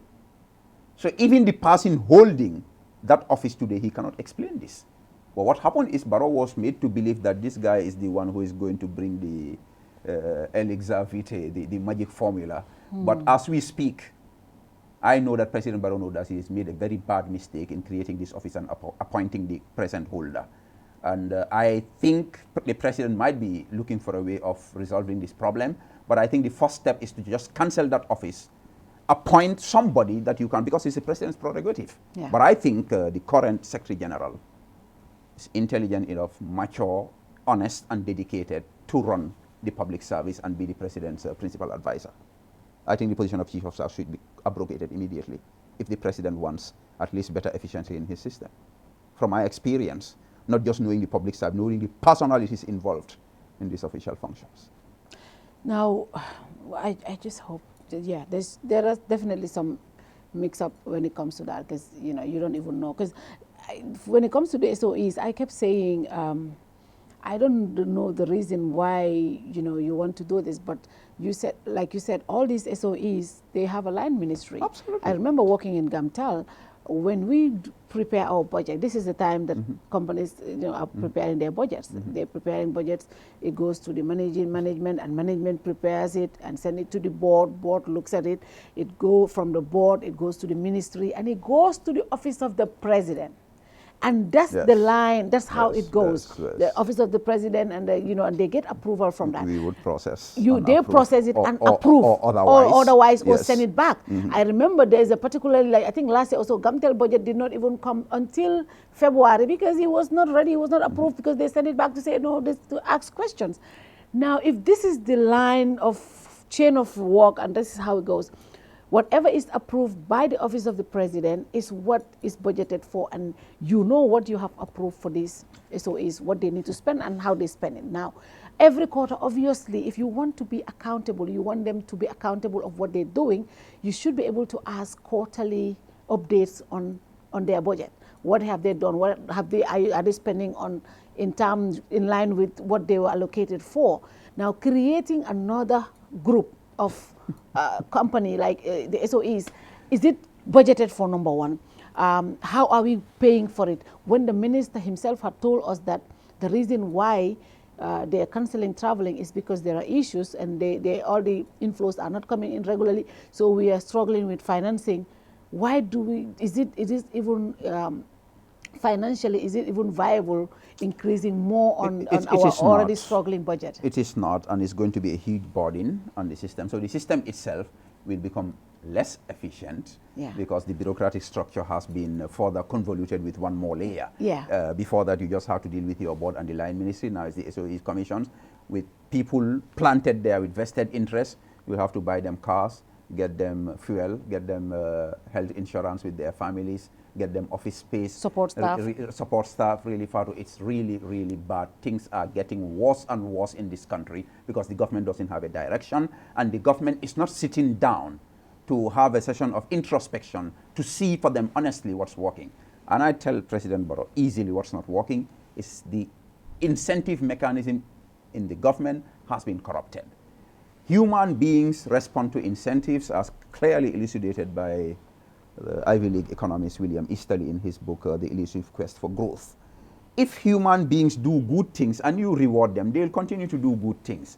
If they do bad things, you punish them, they'll stop it and start behaving right. But you have a system where who gets appointed into a lucrative position in SOEs depends on his political affiliation or his relationship with the president or the minister. So long as that is happening, these SOEs will not function properly. So long as if a Lamin Jai goes to work at Gambia Ports Authority and the wife gave him a yellow shirt as a birthday gift, because of that you label him and you move him from Gambia Ports Authority to another institution, you will continue to weaken this institution. And this is what is happening. Appointments are on patronage, on political affiliation or personal relationships. So even if you bring 10 more SOE commissions layer upon layer, the system will just get worse. The system should be clean, corruption should be frowned on and punished. But where you have a minister getting his ministry to award contracts to his private company and gets away with it without a frown, where you have a president saying that audit reports are just opinions, the system is not going to get better. Forget it. Wow. Yes. But now, the government, the minister said we are doing well when it comes to, I know inflation is high. I am not doing well because my cash power is more expensive today. The bag of rice is more expensive. But as an economist, you know, when you guys speak, you say we're doing well, but as an ordinary Gambian, we are not doing well because things are expensive. Well, how do you explain that ratio? Because I saw the vice president, when he was answering questions at the National Assembly, said, you know, they have injected almost 10.4 billion, I think, either million or billion, excuse me, I don't know exactly, into poverty alleviation in the country. Now, if that is injected to support like the less privileged families, but again, you see the National Assembly saying 100 million of worth of food items had gone missing from the NDNMA, disaster relief. These are things that, you know, you cannot just understand how they happen. I can understand you saying 10 million or 5 million, even 2 million is missing. 100 million worth of food items that is supposed to be for people. How are we doing well as an economist? Are we really doing well? Actually, if you say economists are saying we are doing, CDK is not an economist as far as I'm concerned. He's a finance guy. So, and this is the problem about appointing somebody as finance minister who is not an economist. So he doesn't even know what he's talking about.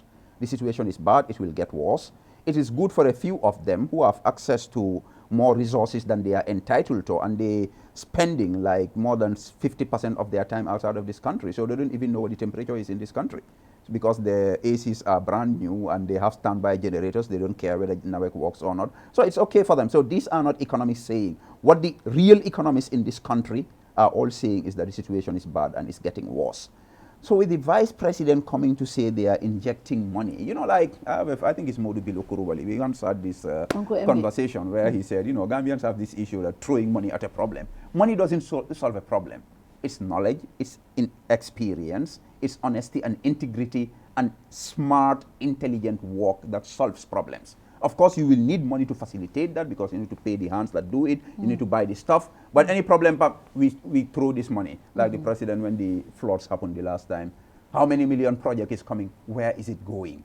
So what the vice president said is belied by what the audit reports are revealing at the National, and I want to commend the National Assembly. I'm not always their biggest fan, but these days what they are doing, especially our own caucus led by Honorable Alaji S. Davo, I think this is very important. And if I were President Barrow, I would take a non-partisan stance on these revelations at the Assembly.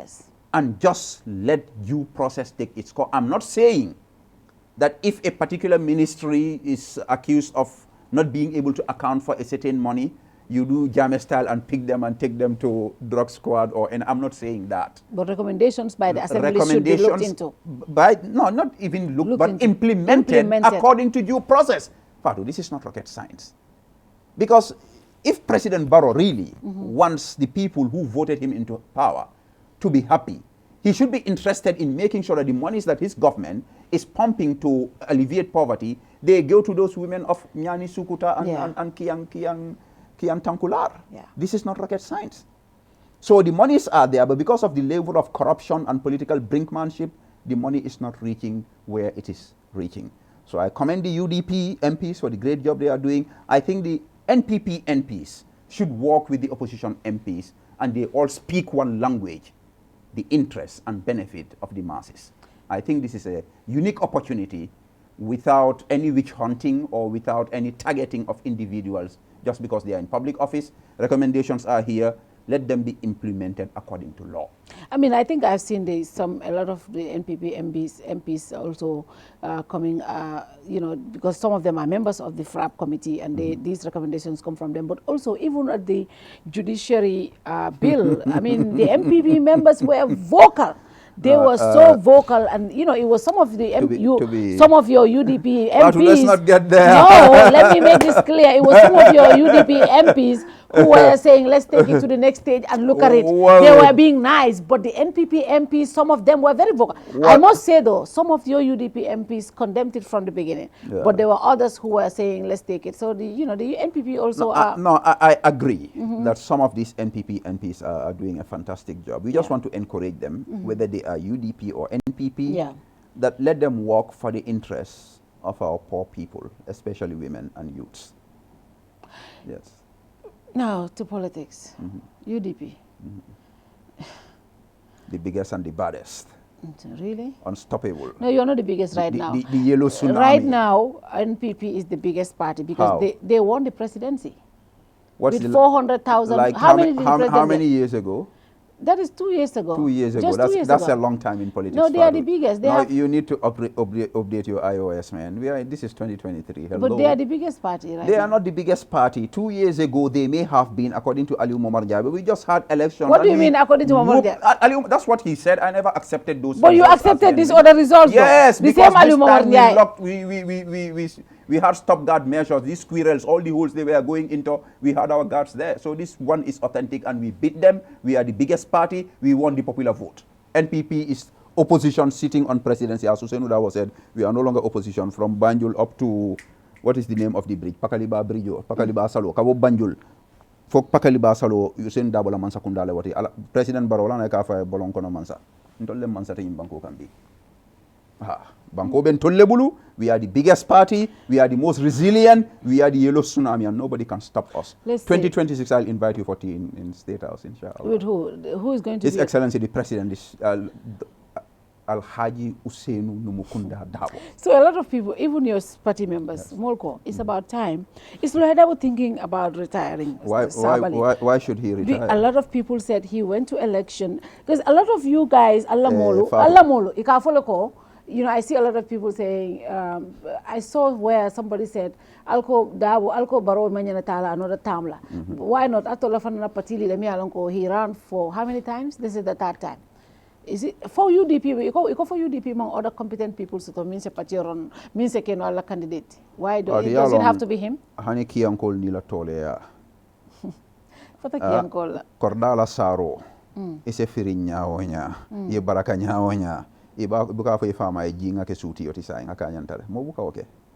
He's our leader, he's our father, in a party that's the most democratic party in this country. Even NPP, if you look at their structures and congresses, they're just trying to copy UDP. No, I'm democratic. We are the most democratic party in this country. We have democratic processes from our selection of councillors. Allah Congress, Jana. What? Allah Congress min kita janyambure. What is the problem with the Congress? Fengol kita jele de. Muna kita jele. Alman democratic wo nyama de. Man democratic nyadi. No. Because all these positions were open and uncontested. Democracy muminti Sabally wolong ninko fa tuture kala after lola against Sabally kana ta ya fa ko kana lo Sabally ka lobby ka bonda bulay lo. Lobbying is part of democracy. The biggest lobbyists are in the mecca of democracy. Washington DC is normal. Alla democracy destal. Alla Congress nga ko wala nga jere alla democracy destal. Congress momo yake nyimbanko kang ika UDP tale tai ka copy. What a natra dasita, what on to lefisiata will dol beti. We are still the champions of democracy in this country, from the ward councillor to the mayors, National Assembly members, positions in the party, all goes through a democratic process. It is those processes that install His Excellency Alhaji Hussein Udabo as the party leader and Secretary General, the same processes that installed him as flag bearer in the last election. Several people have interviewed him, asked him, is he going to stand in the next election? Yeah. He refused to pronounce it because he doesn't want to flout our democratic principles. Because it is the central committee that decides who becomes our flag bearer, and the time has not come for that decision to be taken. When is that decision going to be taken? When the time arrives. We're going to 2026. Why is everybody in a rush? You know, I think really, maybe as campaign manager, I need to tweak my strategy. It looks like all Gambians are UDP. Everybody is interested in our affairs.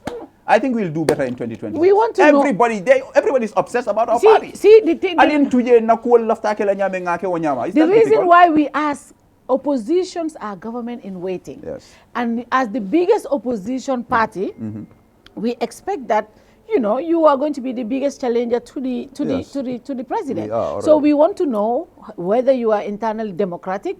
I am telling you as an insider. You are an outsider. Yeah. Are you doubting me? Do you know I'm me not for doubting lying? you. I'm just saying what I also see. Yes, so but now, what will not happen, Fatou, in a billion years is non-UDP members telling UDP what to do with our party and who to be up in a billion. In UDP call from barakata watile.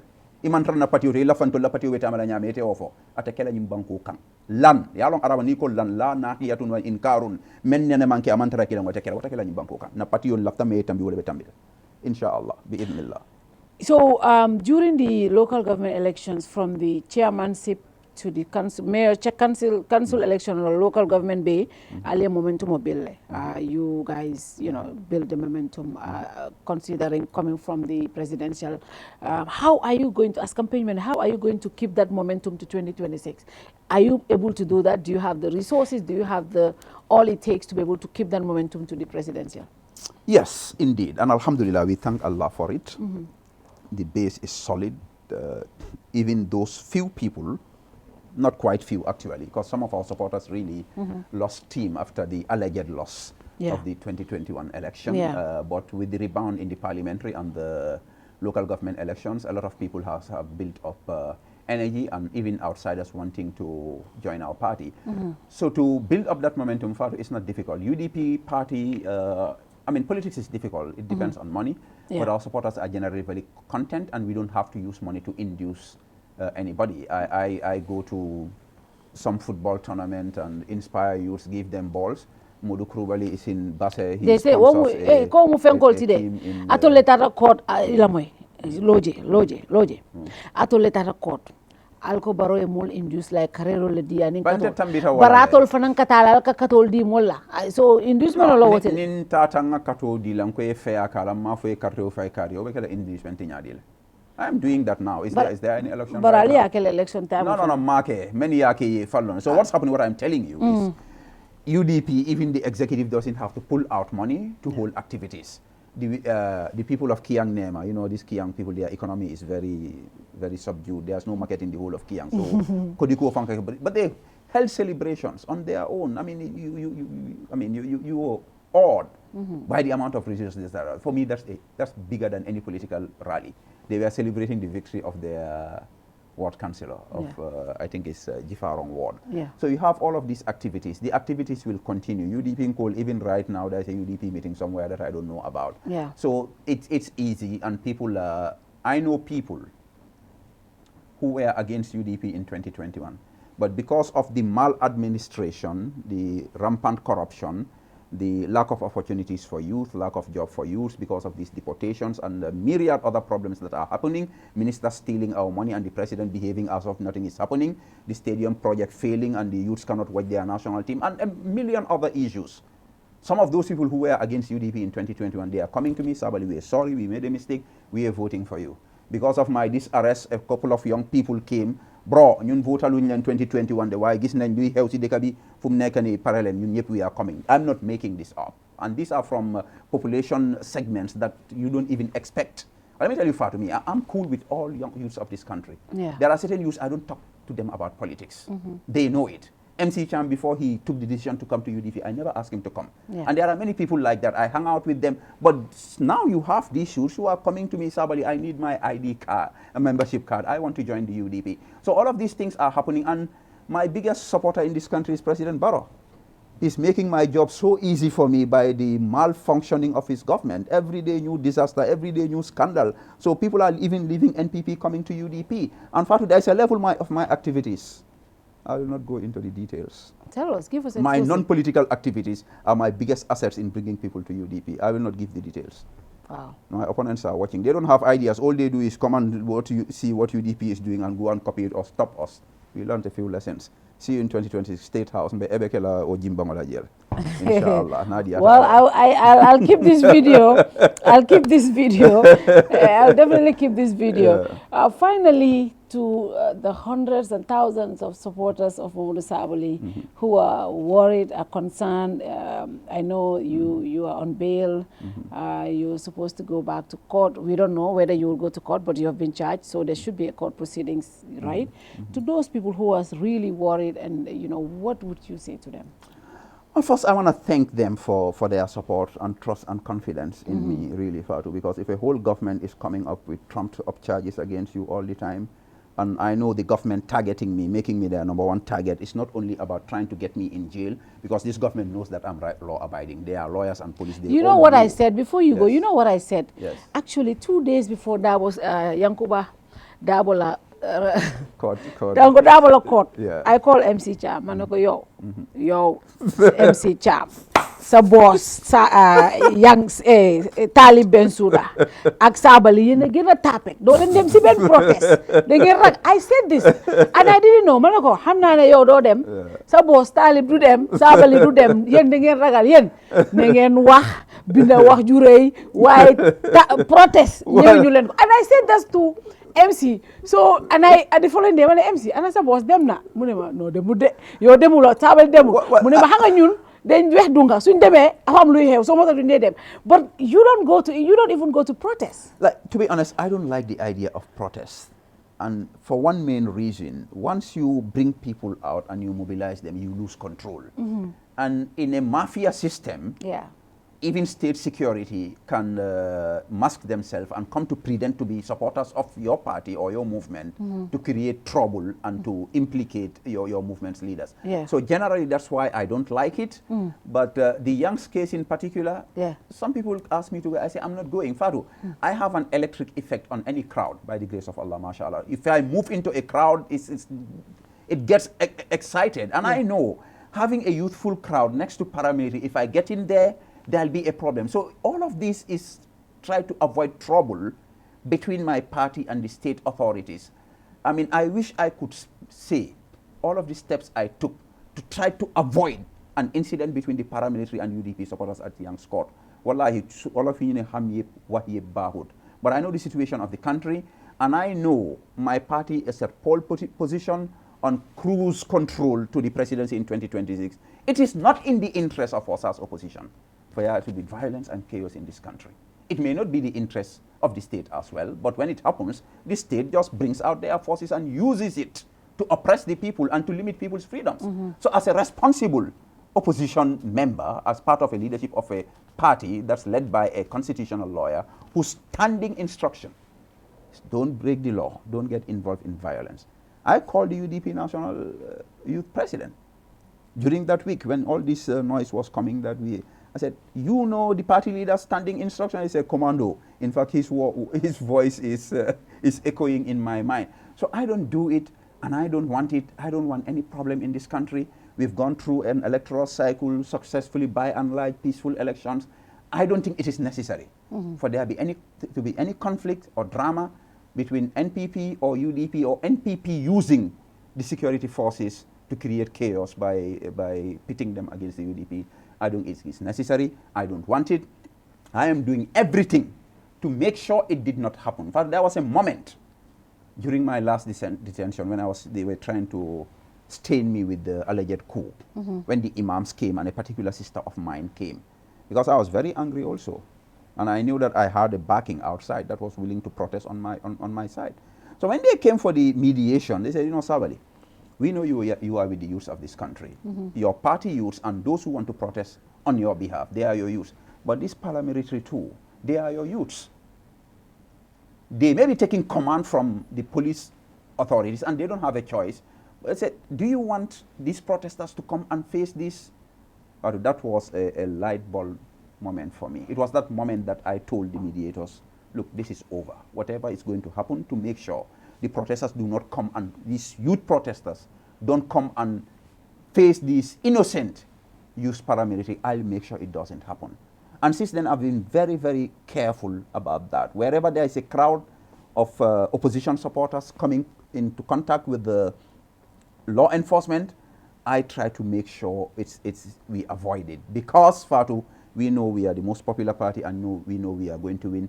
So it is not just a responsibility as a citizen, but also as a smart politician. We don't want chaos as an opposition. So back to your question on my supporters, and I know they are a lot, and they are not just UDP. They are in NPP, they are in PDOIS, they are non-political actors also. I want to thank them for their solidarity and support and confidence in me, because what the government is saying, back to it again, is not just to stain me and lock me up, but to do a propaganda to paint me as a violent, unpatriotic, irresponsible person. Government has failed because these people, they love me and they trust me. I got a message from a young man from New York, one of the most inspiring messages I ever had. He told me, Sabally, we know that you are the #1 target of this government. They've done everything to you, from alleged coup involvement to alleged murder to banning you and everything. And we know this is unfair. We know this is tough on you. But he said, Sabally, I'm not sorry for you. I am not sorry for you. I just take inspiration from your patience and your resilience, and the fact that what they want to do to silence you, they cannot do it. You inspire me. I am not sorry for you.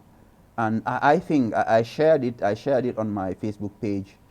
I mean, I know it's tough, but that's the spirit I want my supporters. And don't be sorry for me. I'm on a path. Have you ever sat down at any point and think about all of this, from banning from public office, unable to even be elected, which will be decided by the masses, which I think is wrong. I think you will be one of the most effective lawmakers. I said, Hanata Sabal Damaltat, I think we'll be fine. You know, and you know, to going back and forth to court, not able to even do any work in the country, literally. Have you ever sat down and just have a, like, talked about all of this and shed tears, or just get sad or feel sorry for yourself or anything?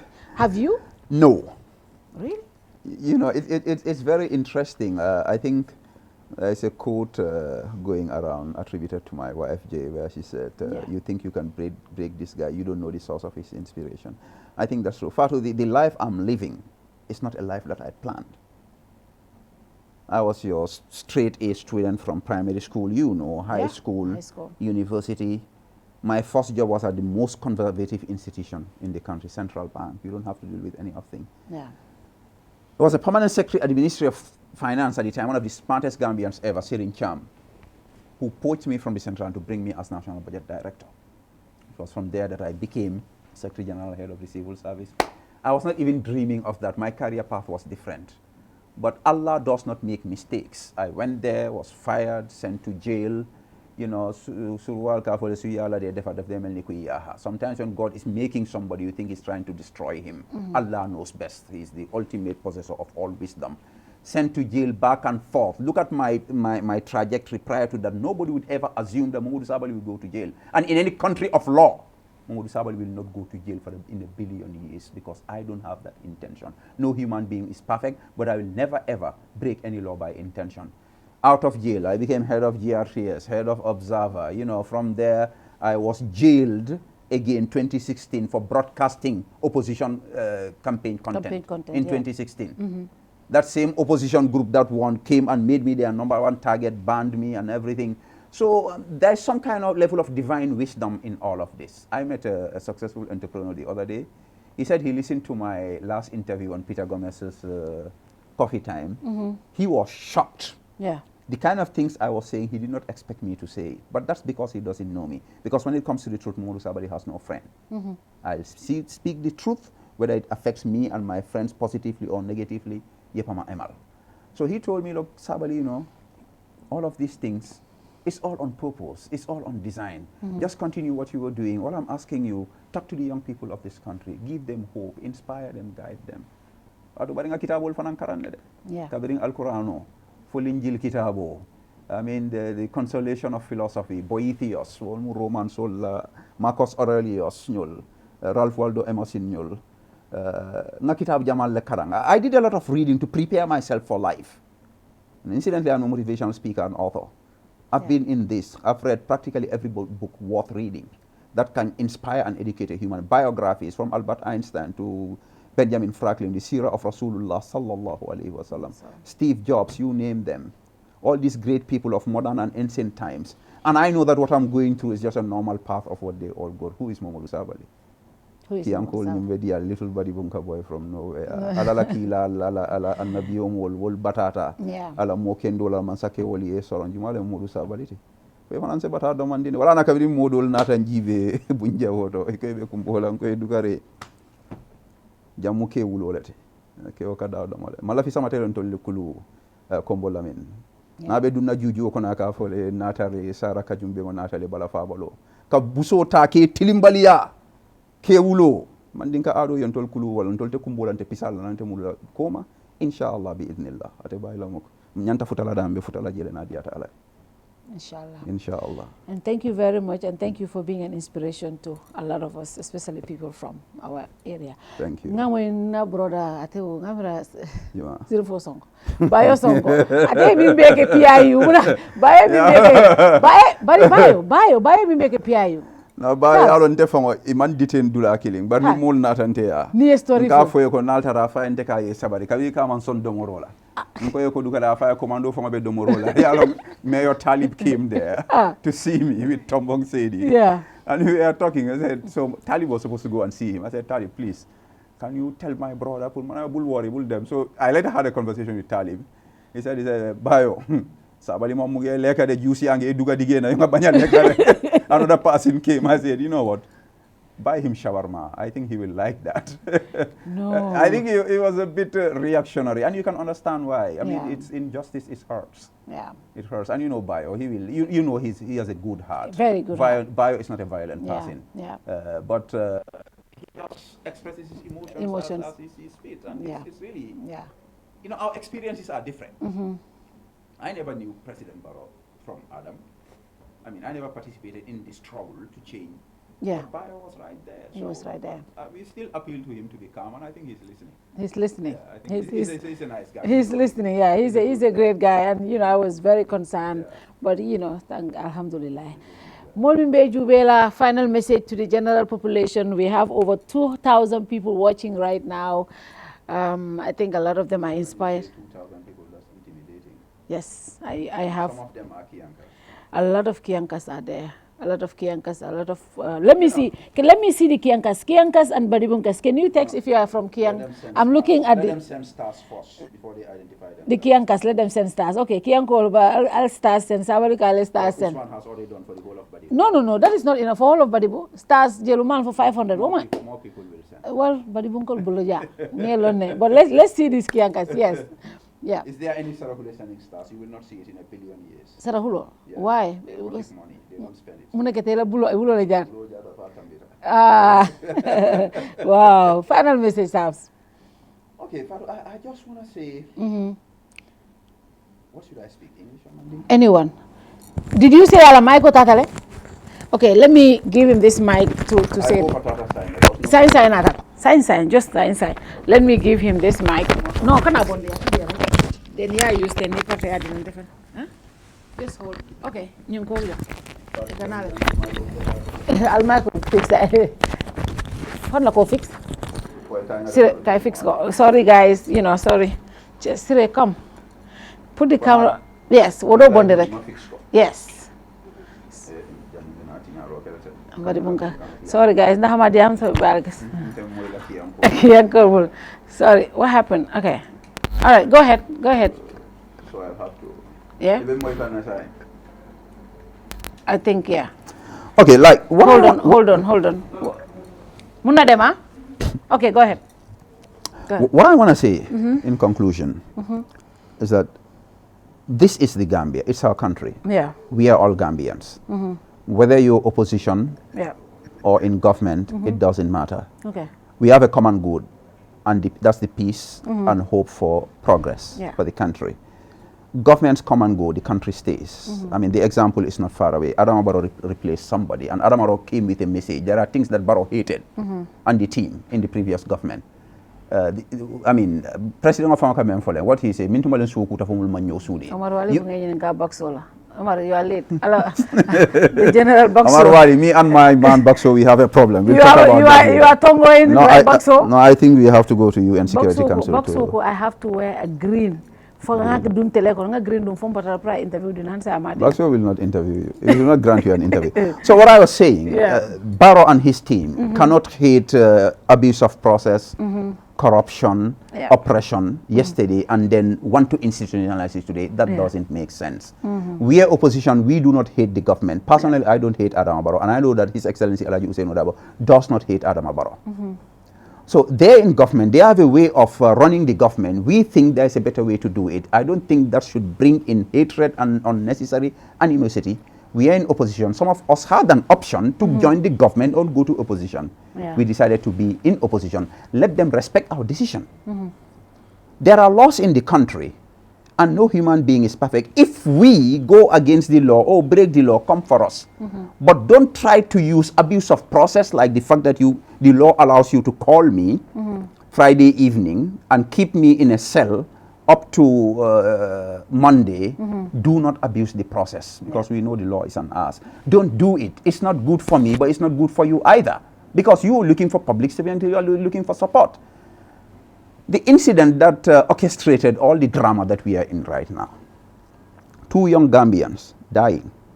The person who did it, we're still trying to establish the facts of it. There's no sane Gambian who will be happy about that. No. And Gambians did show their maturity and decency in coming together, regardless of ethnicity or political affiliation, to condemn this act and to show solidarity with the police. The police are not our enemies, and we know it, even those in opposition. Police will politicians Let's try to control the rogue elements amongst all of us so that there is peace in this country. I don't think IGP Sanyang, much as I criticize him and disagree with him, I don't think his desire is to see the police clashing with the opposition. But there are trigger events that happen, rogue elements that please control them, talk to them. If it means firing them, fire them. Because I know there are incidents in UDP where people threatened violence, and my party leader came and said those people should be arrested. So if His Excellency Hussein Odabo can show that leadership, I think Doshan Power should do even better. I think we should all focus on the victims of this tragic incident and their families. The police have made mistakes. Individuals have made mistakes. I think the police should lead this process. I think President Barrow should restrain his spokesperson and some of his politicians to allow the police to do their job, because they have the sympathy of the media and the entire country, so that we all cooperate to make sure this debacle, this whatever it is resolved according to law and justice is served. I think that's in our collective interest. For those of us in the political sphere, politics continues.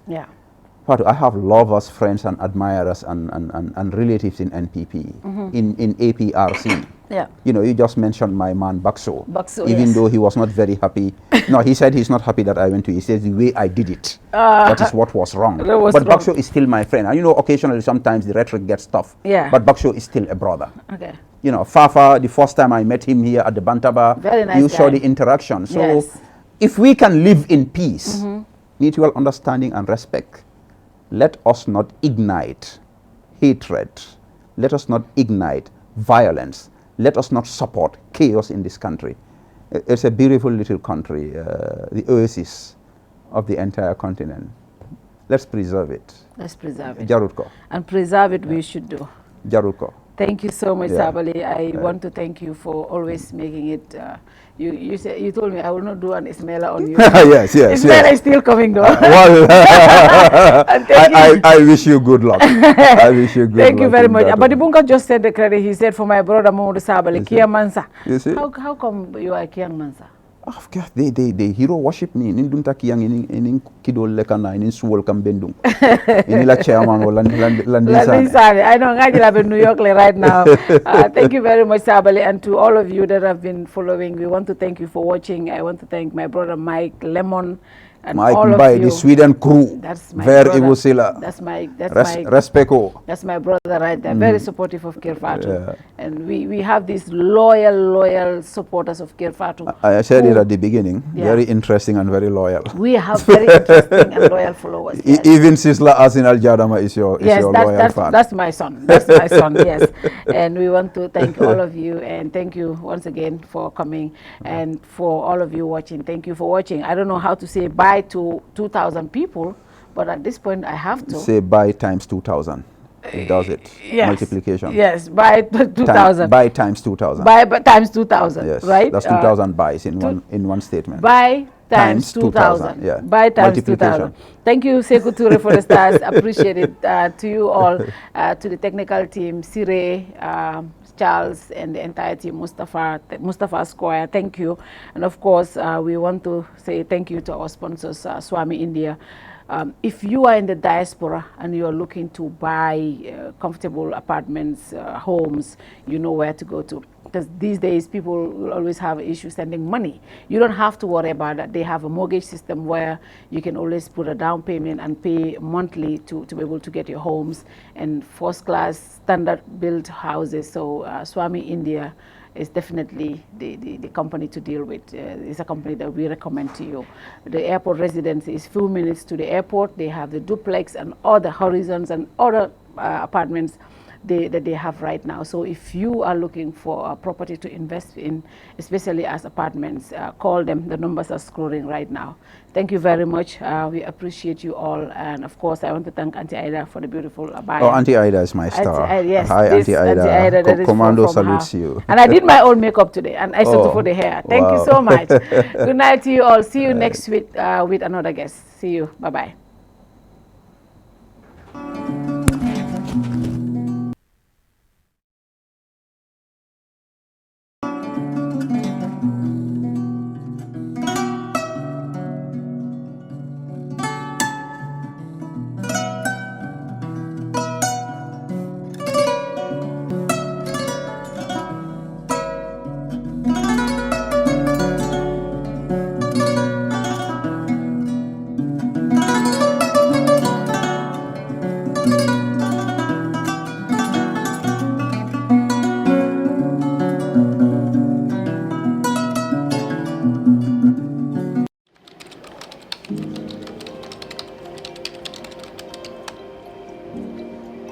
We are happy to announce the launch of our new logo.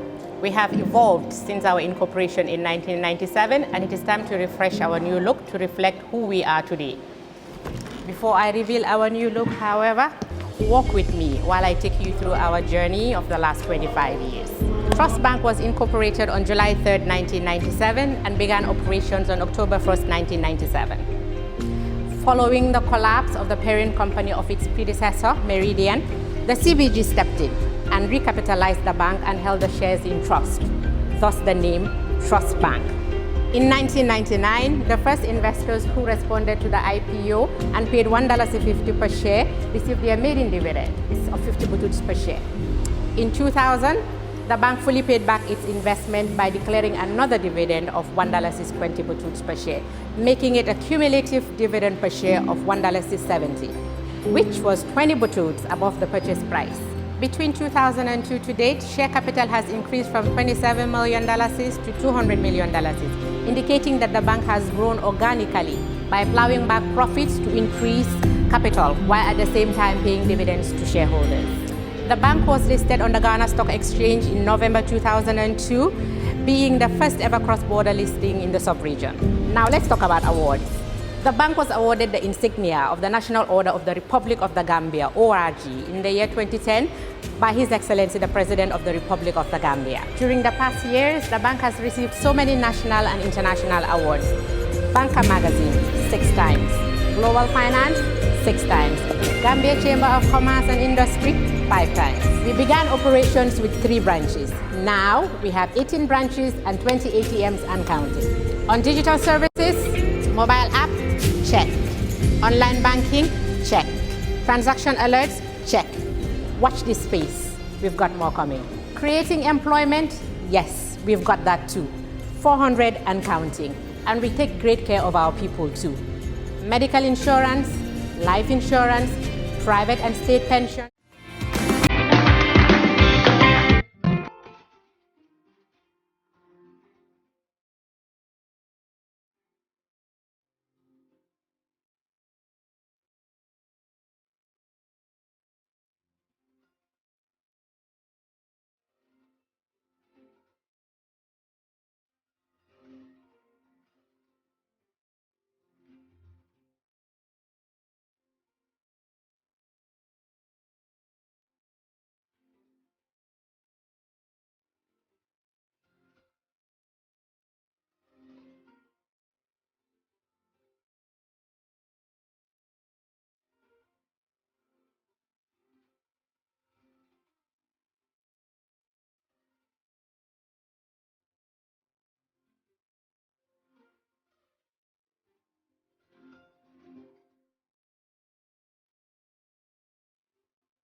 Yiriwa men kafutan na tarambuloluto nga GIA cargo complex parendile pour que julaya sone yandi kadungoni mfunti bunda na doko sembentu ya Banjul International Airport oto men si nyafa si moluma melka fengolu ki bantala bankolu kan anin julandingolu fana foysi sula na cargo doko le bang katu masingolu bembulule ikafo meye forklifts melka selendiro ni jindiro ke bagasolu la melbe funti kan waranto ka dunnan na warehouse lu kono nga dinkira sumayari ngolu fana sotole ifula milla fano mu metari kemeleti karo bela adun isi cargo bagasolu tano men sita fo ton tan woro ila sumaya fana futata tembeleto men ka fendolu mabono fo ikana tinya fo sene fengol lombang domari fengolu waranto jata kende ani bori ma fengolu kago bagasolu la taradula kendo asulata jamani laban korosir langolu lela na double view x-ray korosir la masingolu aka kago bagaso kono jubele komi kago doko sartolu ya landi nyameng nyin double view x-ray amu jamani laban rapid scanaleti men ka karafula korosiro keno kago sifa bela wati kilngo kono to na doku lalo imu ayata karandingol leti la dokuo no iframansata kago dokuo na tamandiri nyato na dokuo la betea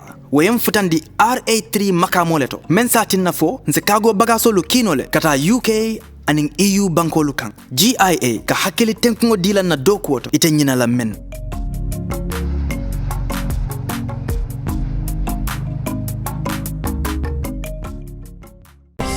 Every day is a new opportunity to make sure our first impressions are always our best and to see possibilities on the horizon.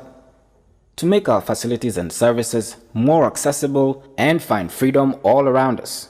With a location proximity to active markets, with a liberal air transportation policy, that daily pursuit is how we turn everyday opportunities for you. For all destination marketing support, customized packages for new existing airlines and operators, and for a highly ranked tourist destination, the Gambia Civil Aviation Authority is here to serve. We regulate air transport, operate and manage BIA technical requirements merged with commercial considerations. We have experienced and well-trained aviation professionals to cater for your needs. For investment opportunities in building airport hotels, shopping malls, playground for children, do contact us on 4472-831, 4472-893. Gambia Civil Aviation Authority. We go beyond daily.